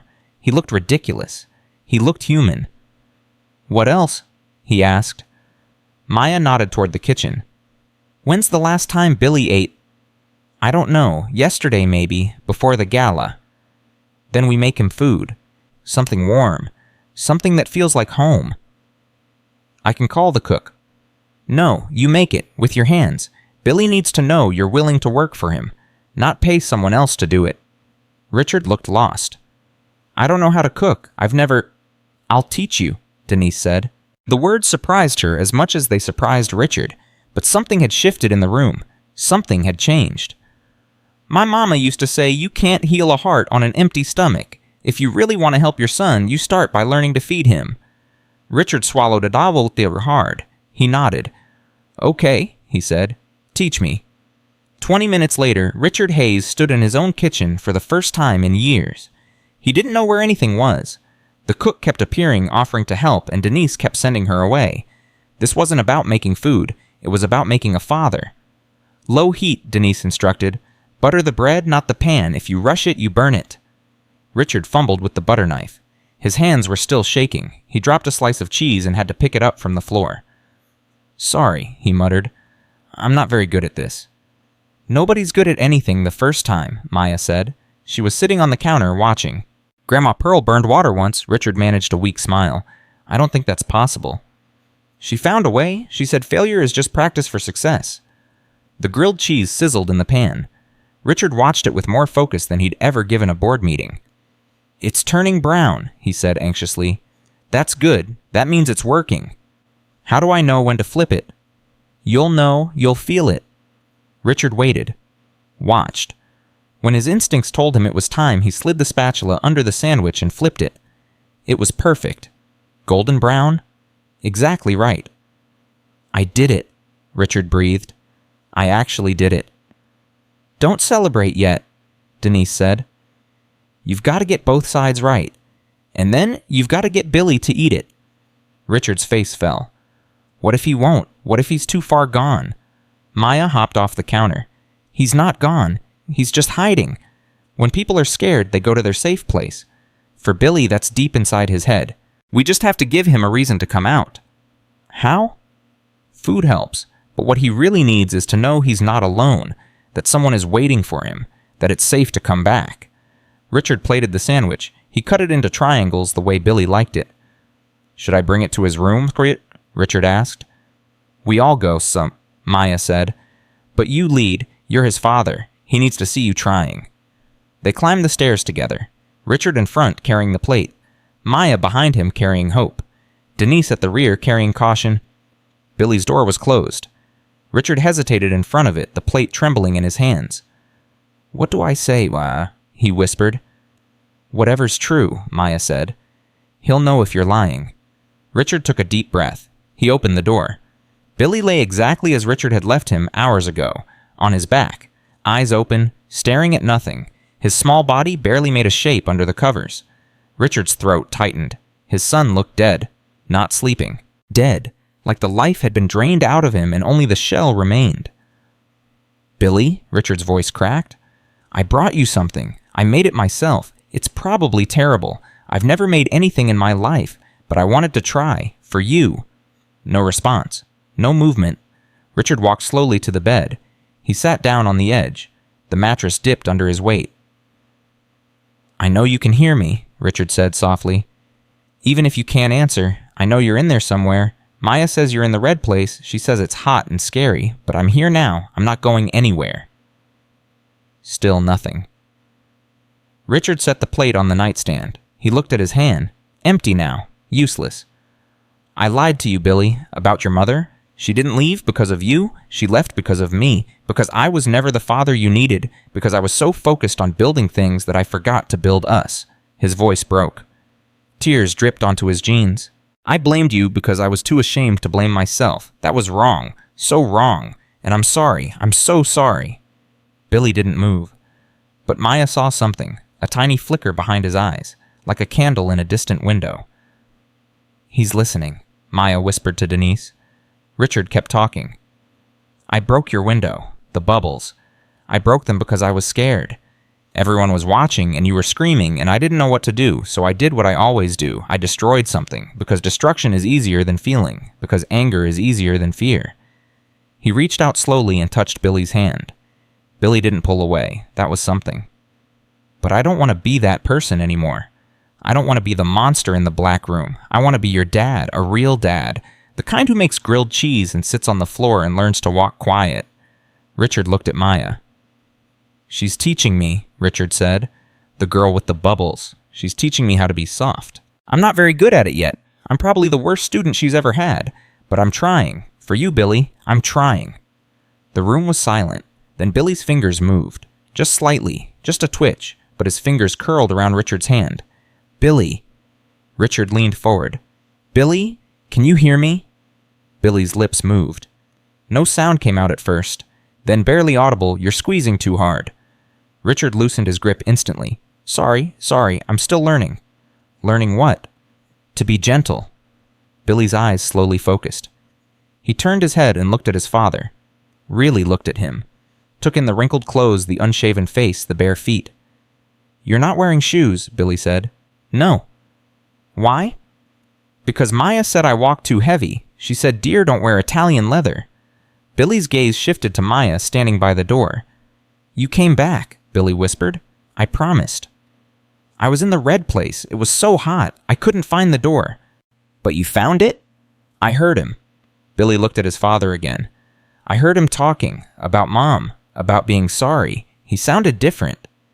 "Different how?" Maya asked. "Smaller. Not so loud."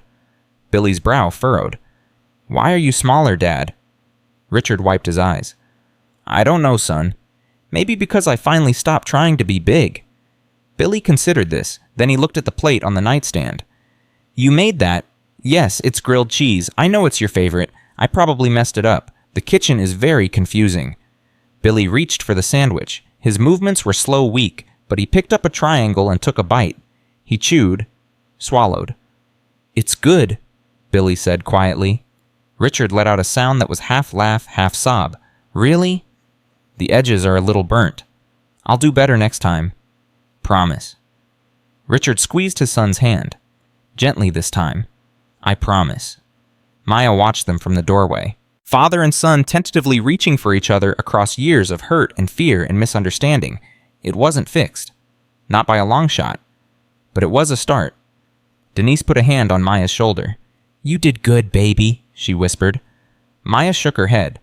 "I didn't do anything. He did it himself. He just needed someone to show him how. Over the next 2 weeks, the Hayes estate began to transform. Not the building itself. The walls were still white, the art still expensive, the furniture still sharp-edged. But the feeling inside changed. The cold began to thaw. Richard canceled meetings, delegated responsibilities. For the first time in his career, he put something ahead of the company. His son. Every day he practiced the lessons Maya taught him. Walk quietly, speak softly, wait instead of demand, listen instead of fix. He learned to make more than grilled cheese, scrambled eggs, pasta with butter, simple foods that Billy loved. They ate together on the kitchen floor, sitting on cushions, the big table empty and unused. The table is too far apart, Maya had explained. When you sit on the floor, you're the same size. Nobody's higher than anyone else. Richard had looked at the expensive dining table, the one he'd bought to impress guests, the one his family had never actually used together. We could get rid of it, Richard said. Buy something smaller. Billy had smiled, a real smile, the first one Richard had seen in months. Can we eat on the floor forever? Billy asked. For as long as you want. The sessions with Maya continued, but they were different now. Richard didn't lurk in hallways or hover by doorways. He joined them. He sat on the floor with his son and drew pictures and blew bubbles and learned to see the world through Billy's eyes. It wasn't easy. Richard made mistakes constantly. He walked too heavy, he talked too loud, he reached too fast. But each time Maya gently corrected him. And each time he tried again. One afternoon, 3 weeks after the gala, Maya decided it was time for a test. I want you to sit with Billy alone, she told Richard. No me, no your staff, just the two of you. Richard's face went pale. What if I mess up? You will. What if I scare him again? You might. Then how is this a good idea? Maya looked at him with those old wise eyes. Because Billy needs to know you can do this without me. I won't be here forever. Someday you'll have to be his window all by yourself. Richard swallowed hard. I don't think I can. Yes, you can. You just don't believe it yet. She stood up and walked to the door. Billy watched her go, anxiety flickering in his eyes. It's okay, Maya told Billy. Your dad's been practicing. Give him a chance. She closed the door behind her. Richard and Billy sat alone in the playroom. The silence stretched between them. So, Richard said awkwardly, what do you want to do? Billy shrugged. I don't know. We could draw. Okay. Richard picked up a crayon. He stared at the blank paper. He had no idea what to draw. In his whole life, he had never made art for fun. Every image he'd ever created had a purpose, a business plan, a building design, a profit projection. What should I draw? Richard asked. Whatever you want. I don't know what I want. Billy looked at his father. Close your eyes. What? Close your eyes. Think about something that makes you feel safe. Then draw that. Richard closed his eyes. He thought about boardrooms and stock prices and quarterly reports. None of those felt safe. They felt like pressure, like weight. He thought further back. Childhood. Before the ambition. Before the empire. He remembered a beach, a summer vacation, his mother before she got sick. She was building a sandcastle with him. The waves kept washing it away and they kept rebuilding it, laughing each time. He opened his eyes. He started to draw. It wasn't good. It was barely recognizable, but it was a sandcastle, wobbly and imperfect with a stick figure next to it. What is it? Billy asked. A castle, at the beach. My mom and I built one once before she died. Billy looked at the drawing. You drew yourself small. I was small then. I was your age. Were you scared a lot when you were small? Richard set down the crayon. All the time. Of what? Everything. My dad was... He wasn't a good man, Billy. He yelled a lot, hit sometimes. I spent most of my childhood trying to be invisible. Billy's eyes widened. Your dad hit you. Richard nodded. That's why I promised myself I would never be like him. I would never use my hands to hurt my children. He paused. But I hurt you anyway. Just with words instead of fists. I'm not sure which is worse. Billy was quiet for a long moment. Then he scooted closer to his father. Not quite touching, but close. Maya says words can leave bruises too, Billy said. But she also says bruises heal, if you let them. Do you think you can let yours heal? Billy looked at his father's drawing, at the small figure next to the sandcastle. I'm trying, Billy said. It's hard. I know, I'm trying too. I know. They sat in silence. But it wasn't an empty silence anymore. It was full of things that didn't need to be said, full of a fragile, growing trust. Billy picked up a blue crayon. He drew a circle next to Richard's sandcastle. "What's that?" Richard asked. "The ocean, before the waves start." Billy looked at his father. "Blue means it's going to be okay. Maya taught me that." Richard felt tears prick his eyes. "Do you believe it, that it's going to be okay?" Billy considered the question seriously. "I want to. I'm not sure yet, but I want to." "Me too, son. Me too." Maya watched from the hallway through a crack in the door. She saw Richard's terrible drawing. She saw Billy scoot closer. She saw the blue circle joining the sandcastle. She smiled. Denise appeared beside her. "Well, he's learning," Maya said. "He's still clumsy, still too loud sometimes, but he's learning. Think he'll be okay on his own." Maya closed the door softly. "Not yet, but someday, if he keeps practicing." They walked downstairs together. Denise had started helping manage the household at Richard's insistence. Not as a maid anymore, as something else, something that didn't have a name yet. "Mr. Hayes wants to talk to you," Denise said. "After the session, he has some kind of proposal." "What kind of proposal?" "He didn't say, but he looked nervous. I've never seen him nervous before." Maya found Richard in the kitchen an hour later. He was attempting to make coffee. Badly. "You wanted to see me?" Maya asked. Richard turned. He was still in his socks. He hadn't worn shoes in the house since that first day. "Yes, I have something I want to discuss with you." He gestured to the kitchen table. "Please, sit." Maya sat. Richard sat across from her. He looked like he was about to present to a board of directors. "I've been thinking," Richard began, "about the future, about Billy, about what happens when you're not here. I'll keep coming twice a week, like before. I know, but that's not enough, not for Billy and not for me." Maya frowned. "What do you mean?" Richard took a deep breath. "I want to make you an hour, not as an employee, as something more." He paused. "I want to fund your education, whatever school you want, whatever college you choose, everything paid for, forever." Maya stared at him on him. "What? You've given my son his life back. You've given me a chance to be a father. I can never repay that. But I can try. I can make sure you have every opportunity, every door open. Whatever you want to be, I'll help you get there." Maya didn't know what to say. Nobody had ever offered her anything like this. The scope of it was overwhelming. "And your mother," Richard continued, "I want to offer her a position here. Not as a maid, as household manager. A real job with benefits and retirement and everything she deserves. She's been working herself to death for years. She deserves better." "Why?" Maya asked. "Why are you doing this?" Richard met her eyes. "Because you taught me something I should have learned a long time ago." He leaned forward. "You taught me that money can't buy the things that matter. Love, trust, connection, those have to be earned. But money can buy opportunity, and you deserve every opportunity in the world." Maya looked at this man, this billionaire who had broken everything and was now trying to rebuild. "I need to talk to my mom," Maya said. "Of course, take all the time you need." Maya stood up. She walked to the door, then she stopped. "Mr. Hayes." "Yes." Grandma Pearl used to say that the measure of a man isn't how he acts when he's winning, it's how he acts when he's lost everything. Maya looked back at him. "You lost everything at that gala, your reputation, your son, your pride, but you didn't give up. You got back up. That means something." Richard's eyes glistened. "Does it?"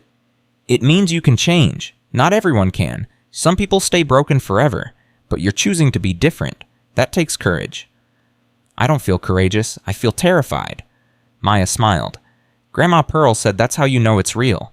Courage that doesn't cost anything isn't courage at all." She walked out, leaving Richard alone in his kitchen.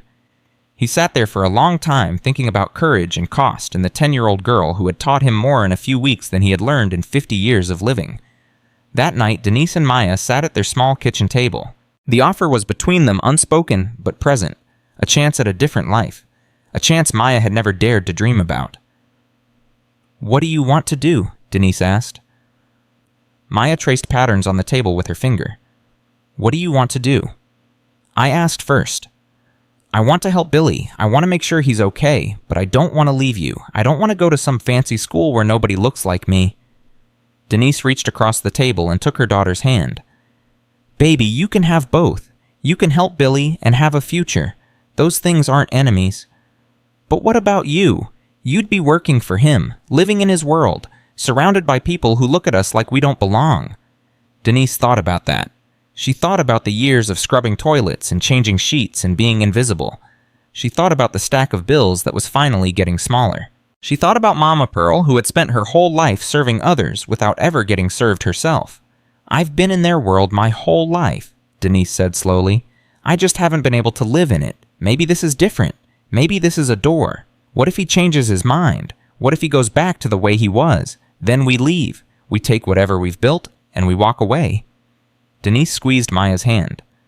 "But I watched that man sit on the floor and learn to make grilled cheese. I watched him take off his shoes and cry in front of his son. I've never seen a rich man humble himself like that. Maybe he's different, or maybe he's just desperate. Either way, I think he's trying." Maya was quiet for a long moment. "Grandma Pearl would say, 'Take the chance,'" Maya finally said. "What do you say?"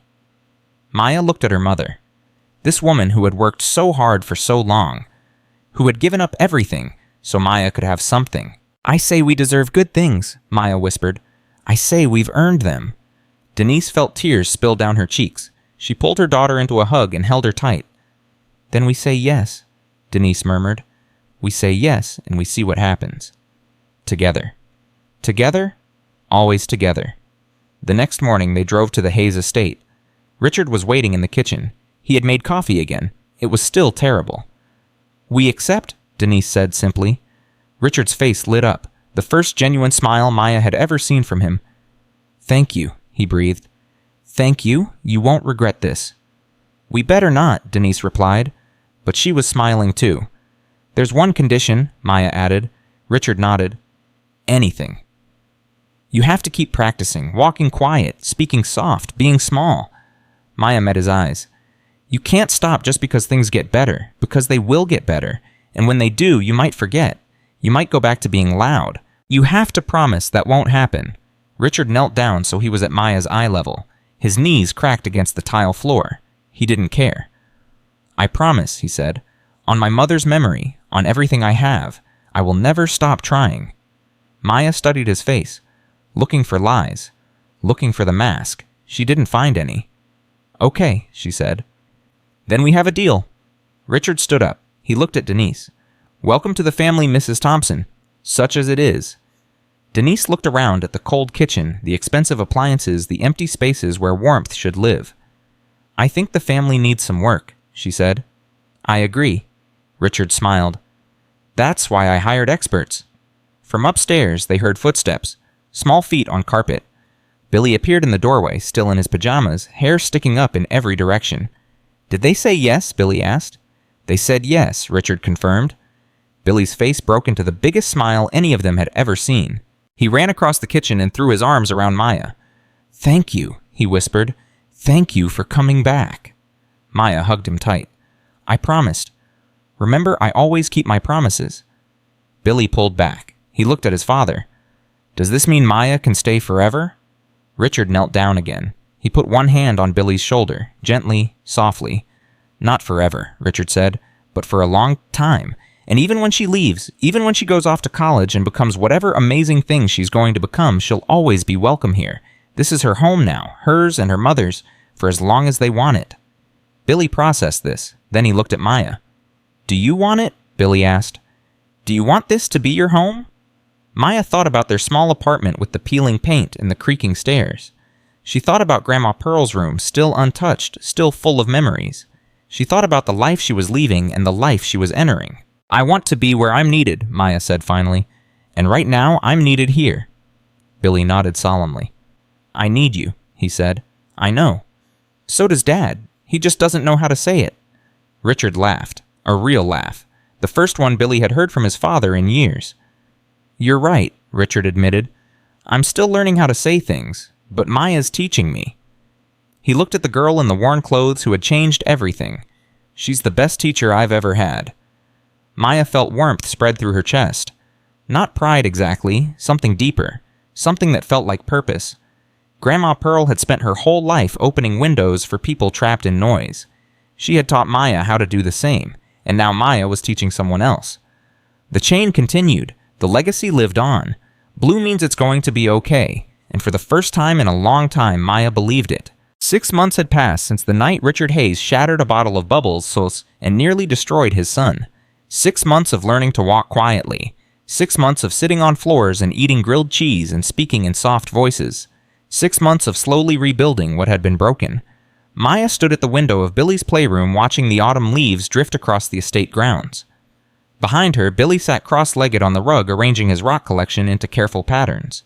He was different now, still sensitive, still easily overwhelmed. But there was a steadiness to him that hadn't existed before. A quiet confidence that came from knowing someone would catch him if he fell. Maya. Billy's voice pulled her from her thoughts. Yeah. Do you think my dad is fixed? Maya turned from the window. Fixed? Like better, not broken anymore. She walked over and sat beside him on the rug. Nobody gets fixed, Billy. That's not how people work. But your dad is different than he was. He's trying. Every day he's trying. Billy picked up a smooth gray stone and turned it over in his hands. He made pancakes this morning. They were terrible. Maya laughed. How terrible? Mom would have thrown them away, but I ate them anyway. Why? Billy looked at her with those serious dark eyes. Because he tried. He woke up early and went to the kitchen and tried to make something for me. The pancakes were bad, but the trying was good. Maya felt warmth bloom in her chest. This was growth. This was healing. Not in the pancakes themselves, but in Billy's ability to see past them to what mattered. That's a very wise way to look at it, Maya said. You taught me that. You said to watch what people do, not just what they say. Grandma Pearl taught me that. Billy set down the stone. I wish I could have met her. Me too. She would have liked you. Would she have liked my dad? Maya considered the question. She would have been suspicious of him at first. Grandma Pearl didn't trust rich people, but she also believed everyone deserved a chance to prove themselves. Your dad has proven himself. Has he? I think so. What do you think?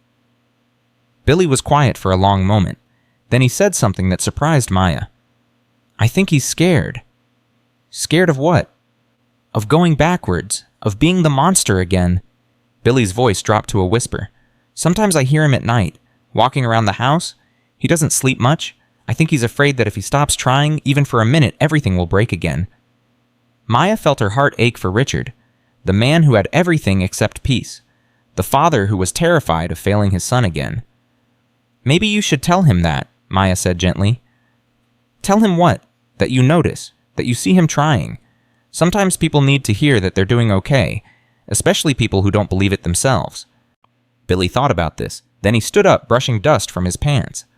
I'm going to find him, Billy said. Now? Now? Maya smiled. Want me to come with you? Billy shook his head. I need to do this myself. You taught me that too. Some doors you have to open alone. He walked out of the playroom, his footsteps soft on the carpet. Maya watched him go, pride and worry mixing in her chest. Richard was in his study when Billy found him. The study had changed in the past 6 months. The walls were still lined with books and awards and evidence of success, but there were new additions now. Billy's drawings framed and hanging in places of honor. Photos of father and son together, smiling, sitting on floors, and making messes in kitchens. Richard looked up from his laptop when Billy entered. He still startled sometimes when his son appeared unexpectedly. Old habits dying hard. Hey, buddy. Richard closed the laptop. Everything okay? Billy walked across the room and climbed into the chair across from his father's desk. His feet didn't touch the floor. He looked small in the big leather seat, but his eyes were steady. I need to tell you something, Billy said. Richard's face tightened with concern. What's wrong? Nothing's wrong. That's kind of the point. Richard waited, confused. Billy took a deep breath. I know you're scared. I hear you at night walking around. I know you don't sleep much. I know you're afraid of messing up again. Richard's eyes widened. He opened his mouth to deny it, to reassure. To be the strong father he thought Billy needed. But he stopped himself. He had learned that lesson too. Don't lie. Don't pretend. Billy always knew. You're right, Richard admitted quietly. I am scared. Of what? Of being who I was. Of hurting you again. of destroying everything we've built. Richard's voice caught. Every day I wake up and I think, is today the day I mess it up? Is today the day I lose him again? Billy slid off the chair. He walked around the desk to where his father sat. He reached out and took Richard's hand. You're not going to lose me, Dad. You don't know that. Yes, I do. Billy's grip tightened. Because I'm not the same either. I used to hide because I was scared of you. But I'm not scared anymore. I'm still scared of loud noises and bright lights and too many people, but I'm not scared of you. Richard felt tears spill down his cheeks. He didn't try to hide them. He was done hiding. When did you stop being scared of me? Richard whispered. The night you sat on the floor and cried. The night you told me the truth about Mom. Billy looked at his father with steady eyes. Monsters don't cry, Dad. Monsters don't say sorry. You cried and you said sorry. That's when I knew you weren't the monster anymore. Richard pulled his son into a hug. He held him tight, but not too tight. He had learned that too. Gentle, soft, like holding something precious. I love you, Billy, Richard said into his son's hair. I know I didn't say it enough before. I know I showed it wrong for a long time. But I love you, more than the company, more than the money, more than any of it. I know, Dad. I should have said it sooner. You're saying it now. That's what matters. They held each other for a long moment. Father and son, broken and healing, learning to be family. When they finally pulled apart, Billy wiped his nose on his sleeve. Maya says Grandma Pearl would have liked you, Billy said. Eventually. Richard laughed through his tears. Eventually. She didn't trust rich people, but Maya says she believed in second chances. I'm grateful for that. Richard looked at his son. I'm grateful for a lot of things, mostly for Maya, and for you giving me another chance. I didn't give it to you. Billy shook his head. You earned it. That's different. Richard felt those words settle into his chest. Earned. He had earned his son's trust. Through pancakes and floor picnics and learning to walk quietly. Through 1,000 small choices to be different than he was before. I'm going to keep earning it, Richard promised. Every day, for the rest of my life. Billy smiled, a real smile that reached his eyes. I know, Dad. I'm watching. 2 months later, the holidays arrived. Maya had never experienced Christmas in a mansion before. The Hayes estate had been transformed, but not in the way she expected. No professional decorators, no hired designers, just Richard and Billy and Denise and Maya stringing lights and hanging ornaments and making a mess of everything. Richard had banned the staff from helping. This is family stuff, he had declared. Family does it together. So they did. They burned cookies. They tangled lights. They argued about where the tree should go and ended up moving it 4 times before settling on the living room corner near the fireplace. On Christmas Eve, they sat around the tree drinking hot chocolate that Denise had made because Richard still couldn't be trusted with anything more complicated than toast. I want to give you something, Richard said, reaching under the tree. He pulled out a small box wrapped in blue paper. He handed it to Maya. Maya looked at it uncertainly. You already gave me so much. The scholarship, the school, everything. This is different. This is personal. Open it. Maya carefully unwrapped the paper. Inside was a velvet box. She opened it. Her breath caught. It was a necklace. A simple gold chain with a small pendant. The pendant was a bubble made of delicate blue glass catching the light from the Christmas tree. I had it custom made, Richard said quietly. The artist who created it specializes in glass blowing. I told her the story. She understood. Maya lifted the necklace from the box. The blue glass bubble spun gently, throwing tiny rainbows across the room. It's beautiful, she whispered. It's a reminder, Richard said, of what you taught me, of what you gave my son. Blue means it's going to be okay. I wanted you to have something you could carry with you, something that would remind you how much you changed our lives. Maya felt tears prick her eyes. She looked at Denise, who was crying openly, not even trying to hide it. Can you help me put it on? Maya asked. Richard nodded. He took the necklace and carefully clasped it around Maya's neck. His hands were steady now. No more shaking, no more fear. Maya touched the glass bubble where it rested against her chest. Thank you, she said. I'll wear it always. There's one more thing. Richard reached under the tree again. This time he pulled out an envelope. He handed it to Denise. Denise opened it with trembling fingers. Her eyes widened as she read, Richard, this is the deed to a house, a real house. In the good school district. 4 bedrooms, a yard, everything you deserve. Richard's voice was thick. You've given me back my son. You've taught me how to be human. The least I can do is give you a home. Denise stared at the papers. A house. Her own house. After years of cramped apartments and leaky roofs and landlords who didn't care. I can't accept this, Denise said. It's too much. It's not enough, Richard countered. It will never be enough, but it's a start. Denise looked at Maya. Maya nodded, her hand still touching the blue pendant. Take it, Mom, Maya said. We deserve good things. Remember. Denise burst into tears. She crossed the room and hugged Richard, something she never would have done 6 months ago. Thank you, she sobbed. Thank you for seeing us, for really seeing us. Richard hugged her back. Thank you for staying, for believing I could change. Not many people would have. Billy watched all of this from his spot by the tree. He was wearing reindeer pajamas and holding a cup of cocoa. He looked like any other 8-year-old on Christmas Eve, except for the peace in his eyes, the calm that had replaced the constant fear. This is what family feels like, Billy said quietly. Isn't it? Everyone turned to look at him. This feeling right now, Billy continued. The warm and the happy and the everyone together, this is what it's supposed to feel like, right? Richard crossed to his son and knelt beside him. Yes, buddy, this is what it's supposed to feel like. We didn't have this before. No, we didn't. But we have it now. Richard pulled Billy into a hug. We have it now, and we're going to keep it. I promise. Billy hugged him back, careful not to spill his cocoa. Merry Christmas, Dad. Merry Christmas, Billy. Maya watched them, her hand on her blue pendant, her heart full of something she couldn't quite name. Gratitude, maybe, or hope, or the simple joy of watching broken things become whole. Spring arrived with warmth and new beginnings. Maya was doing well in her new school, the fancy private academy that Richard's money had opened doors to. She had been nervous at first, the only black girl in most of her classes surrounded by wealth and privilege she didn't understand. But she had found her footing, made friends. Discovered that rich kids weren't so different, really. They had fears and dreams and insecurities just like everyone else. They just had more expensive shoes. Billy was thriving too. Richard had hired a new team of specialists, but different ones this time. People who understood that Billy wasn't broken, just different. People who worked with his sensitivities instead of against them. He still had hard days. Still retreated to the red place sometimes when the world got too loud. But he always found his way back now. He knew the door was there. He knew people were waiting on the other side. One afternoon in April, Maya arrived at the estate for her regular visit to find something unexpected. Richard was standing in the foyer wearing a suit for the first time in months.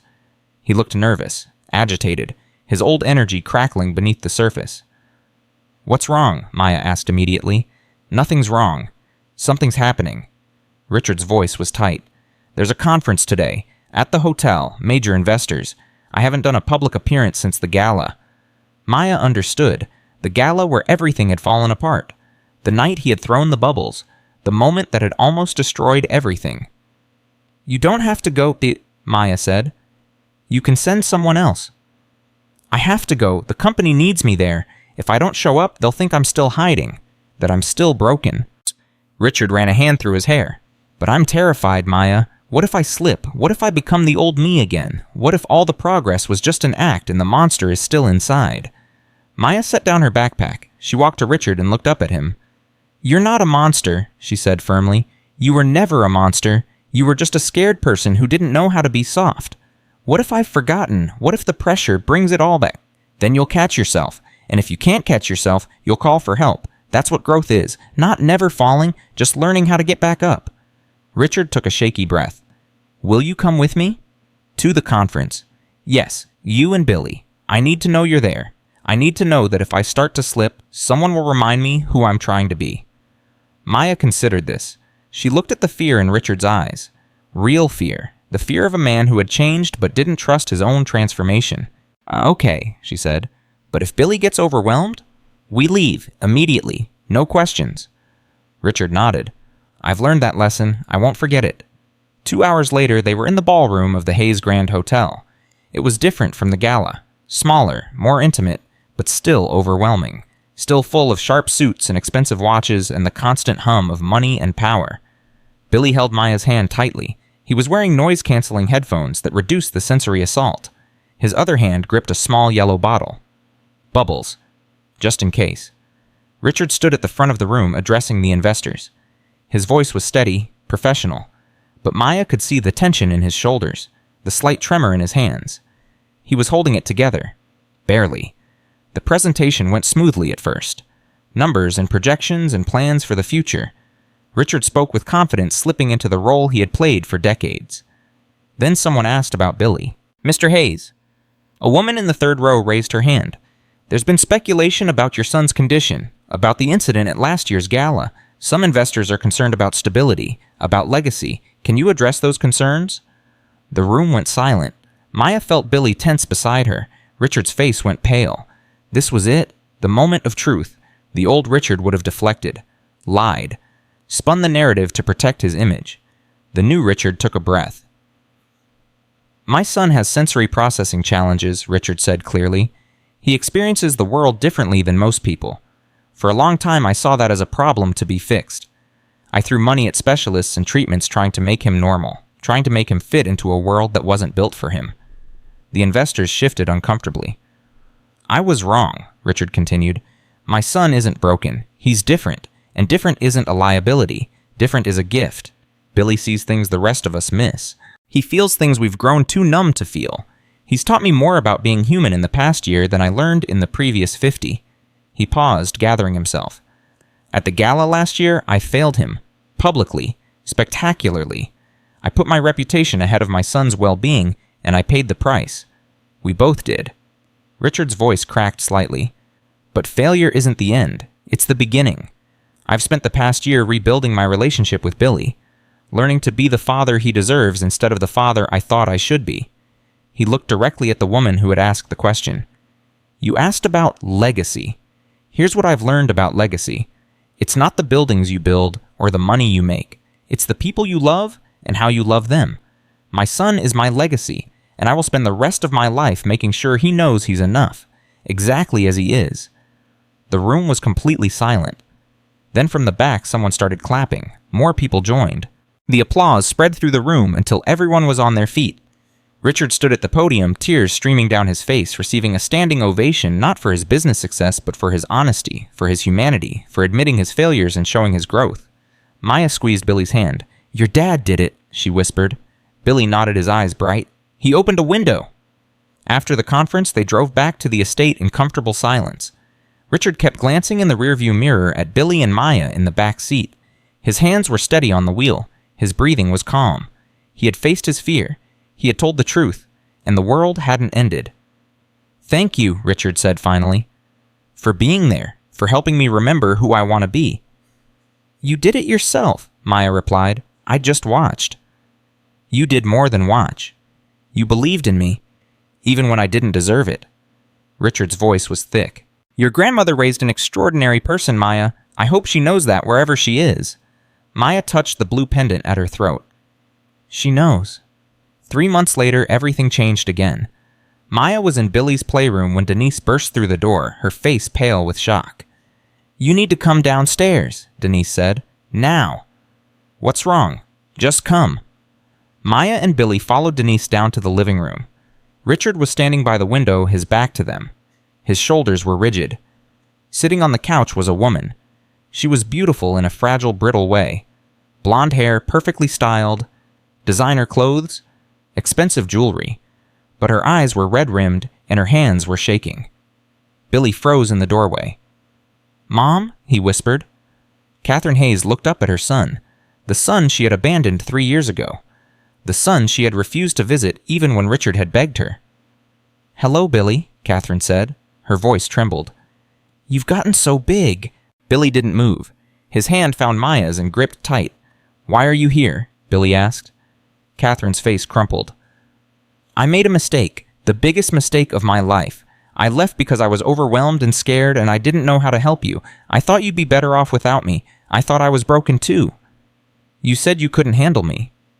"I couldn't handle myself. I blamed you because it was easier than admitting I was falling apart." Catherine stood, taking a hesitant step toward her son. "I've spent 3 years in therapy trying to understand why I ran. I finally get it now. I was wrong, Billy. So wrong. And I'm sorry. I'm so sorry." Billy stood frozen. Maya could feel him trembling. "You have a new family," Billy said. "A new baby. A new life." "That life is empty." Catherine's voice broke. "I thought I could start over. Pretend my old life never happened. But you can't outrun your mistakes. They follow you. Every night I dream about you. Every day I wonder if you're okay. Every moment I'm not with you, I'm dying inside." Richard turned from the window. His face was unreadable. "She called me last week," Richard said quietly. "Asked if she could see you. I told her it was your choice, not mine, not hers, yours." Billy looked at his father. "You let her come." "I let her ask. What happens next is up to you." Billy turned back to his mother, the woman who had left him, who had let him believe it was his fault, who had broken his heart in ways that still hadn't fully healed. "Why should I forgive you?" Billy asked. Catherine flinched. "You shouldn't. I don't deserve forgiveness. I'm not asking for it. I'm just asking for a chance to know you again, a chance to show you I've changed." Dad changed. It took a long time. It was hard. "I know. He told me. About Maya, about the bubbles, about learning to walk quietly." Catherine's eyes found Maya. "He said a little girl taught him how to be human, that she saved both of you." Maya said nothing. This wasn't her moment. Billy was quiet for a long time. Everyone waited. "You can't come back like nothing happened," Billy finally said. "You can't just walk in and be my mom again. Too much is different now." Catherine nodded, tears spilling down her cheeks. "I understand. But..." Billy took a breath. "Grandma Pearl said everyone deserves a chance. Maya told me that. She said you have to let people try even if they might fail, even if they might hurt you again." He looked at Maya for confirmation. She nodded slightly. "You can try," Billy said to his mother, "but you have to earn it, like Dad did. You have to show me, not tell me. You have to prove you're different." "I will," Catherine whispered. "I swear I will. And if you leave again, if you disappear like before, you don't get another chance. That's the rule. One more try, that's all. That's more than I deserve." Billy nodded. Then he did something no one expected. He walked across the room and hugged his mother. Catherine sobbed, clutching her son like he might disappear. Richard watched his own eyes wet. Denise held Maya's hand. It wasn't forgiveness, not yet. But it was a door opening, a chance for healing, a possibility that had seemed impossible just moments before. 1 year later, the lobby of the Hayes Grand Hotel was busy with the usual chaos of a major event. But this wasn't a gala. This wasn't about investors or image or reputation. It was the grand opening of the Pearl Washington Center for Sensory Support. Richard had funded it, named it after Maya's grandmother, built it as a place where children like Billy could find help without being treated as broken. A place where different was celebrated instead of fixed. Maya stood at the entrance wearing her blue pendant, watching families stream through the doors. Parents with overwhelmed children. Kids who were too loud or too quiet or too everything for the world that demanded they be normal. Billy stood beside her, handing out welcome packets. He was 10 now, taller and more confident, though still wearing his noise-canceling headphones in crowded spaces. He had learned to manage his challenges instead of being managed by them. Richard worked the room, greeting guests and donors, but different than before. He listened more than he talked. He knelt down to speak to children at their level. He moved quietly through the crowd, causing no ripples. Denise managed the whole operation with the efficiency of someone who had been running households her whole life. The staff loved her. The guests respected her. She had found her place. And Catherine was there too. Tentatively. Carefully. Still earning trust, still proving herself. But present. Trying. Near the end of the event, something happened. A little girl, maybe 5 years old, started crying near the refreshment table. She had dropped her juice and the noise and chaos of the crowd had overwhelmed her. Her mother was trying to calm her, but the girl was spiraling, screaming, covering her ears. The crowd began to part, giving them space. Some people looked uncomfortable, others looked away. Richard saw it happen. He walked toward them, not fast, not heavy, quietly, like a deer in the woods. He knelt down next to the crying girl. Her mother looked up startled to see the billionaire owner of the hotel on his knees beside her daughter. "It's loud in here, isn't it?" Richard said softly. The girl nodded through her tears. Richard reached into his pocket. He pulled out a small yellow bottle. Bubbles. He always carried them now, everywhere he went. "I know a trick," Richard said, "but I need help. My hands shake sometimes." Can you help me make a window?" The girl looked at the bottle. Her crying slowed. Richard held out the wand. The girl took it with trembling fingers. "Take a deep breath," Richard said, "and blow." The girl blew. A stream of bubbles rose through the air, catching the light floating toward the ceiling. "Blue?" the girl whispered. "That's right," Richard said. "Blue means the sky is open. Blue means it's going to be okay." The mother stared at Richard with tears streaming down her face. "Thank you," she whispered. "How did you know?" "Someone taught me," Richard said. He looked across the room at Maya, who was watching with shining eyes. "The smartest person I've ever met. She opened a window for me a long time ago. Now I try to open them for others." The girl watched her bubbles float toward the ceiling. Her panic had faded. Her breathing had slowed. She was calm. Richard stood and smiled at the mother. "The center is here for families like yours," he said. "Whatever you need, whatever help you're looking for, we'll find it together. No one has to face this alone anymore." The mother hugged him. A stranger hugging a billionaire in the middle of a crowded lobby. Richard hugged her back. Maya watched from across the room, her hand touching the blue pendant at her throat. Denise came to stand beside her. "You did this," Denise said quietly. "All of this. You changed him. You changed all of them." Maya shook her head. "I didn't change anyone. I just opened a door. They walked through it themselves." "Your grandmother would be so proud." Maya felt tears prick her eyes. "I know. I feel her sometimes, especially in moments like this, like she's watching, like she's smiling." Billy ran up to them, breathless with excitement. "Did you see what Dad did?" Billy asked. "With the little girl, he remembered everything you taught him." "I saw," Maya said. "He's different now, really different, for real." "I know." Billy looked at Maya with those serious dark eyes. "Thank you for not giving up on him, for not giving up on me." Maya pulled him into a hug. "I never would. You're family now. Family doesn't give up." As the event wound down and the crowds thinned, Maya found a quiet moment alone by the window. She looked out at the city, at the lights coming on in the gathering dusk, at the world that kept spinning no matter what happened inside these walls. She thought about Grandma Pearl, about helicopters and war zones and soldiers who screamed until someone gave them a song to hold on to, about a woman who spent her whole life opening windows for people trapped in noise. Maya had carried that legacy forward. She had taken her grandmother's wisdom and given it to a broken boy and his broken father. She had watched them heal. She had helped them become a family, and now that healing was spreading, through the center, through the families it would serve, through all the children who would learn that different wasn't broken, that loud wasn't bad, that there was always a window if you knew how to look. Richard appeared beside her. He didn't speak at first, just stood there looking out at the city with her. "I have something for you," he said finally. He handed her an envelope. Maya opened it. Inside was a photograph. An old photograph, black and white, worn at the edges. It showed a young black woman in an army uniform standing beside a helicopter, smiling at the camera. She was holding a small bottle in her hand, a bottle that looked familiar. "Where did you get this?" Maya whispered. "I hired researchers, tracked down your grandmother's military records, found soldiers who served with her." Richard's voice was thick. "One of them kept this photo. He said Pearl Washington saved his life in 1969. He said she calmed him down with bubbles when he was bleeding out in a jungle clearing. He said she sang to him the whole flight back to base." Maya stared at the photo, at her grandmother young and strong and alive, at the bubbles in her hand. "He wanted you to have it," Richard continued. "He said Pearl was the bravest person he ever knew. He said she never talked about herself, never wanted credit, never asked for anything in return.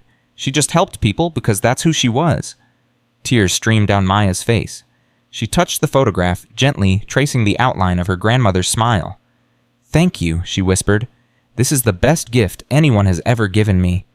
It's nothing compared to what you've given us." Richard put a hand on her shoulder. "You saved my son Maya. You saved me. You taught us how to be human. There's no way I could ever repay that." Maya looked up at him. This man who had started as a monster and become something else entirely. This father who had learned to walk quietly and speak softly and love without breaking. "You already have," she said, "by becoming who Billy needed, by building this place, by passing it forward." She looked back at the photograph. That's what Grandma Pearl would have wanted. Not thanks, not credit. Just the knowledge that the windows keep opening, that the blue keeps spreading, that somewhere somehow someone else is learning to breathe. Richard nodded. He understood. They stood there together, looking out at the city, watching the lights twinkle on against the darkness. Behind them, the center hummed with life. Families finding hope, children finding calm, parents finding community, a legacy of bubbles and blue spreading outward like ripples on water. And somewhere in a place beyond time and memory, Grandma Pearl smiled. Her granddaughter had learned well. The windows would keep opening, the sky would stay blue, and everything somehow was going to be okay. Because that is the truth Maya carried with her through all the hard days and all the healing, through all the broken people and all the rebuilt families. Blue means the sky is open. Blue means there is always room to breathe. Blue means it's going to be okay. And Maya Thompson, daughter of a maid, granddaughter of a hero, teacher of billionaires and healer of broken boys, knew that as long as someone was willing to blow the bubbles, as long as someone was willing to open the window, as long as someone was willing to walk quietly and speak softly and love without conditions, the blue would never fade. The blue would last forever.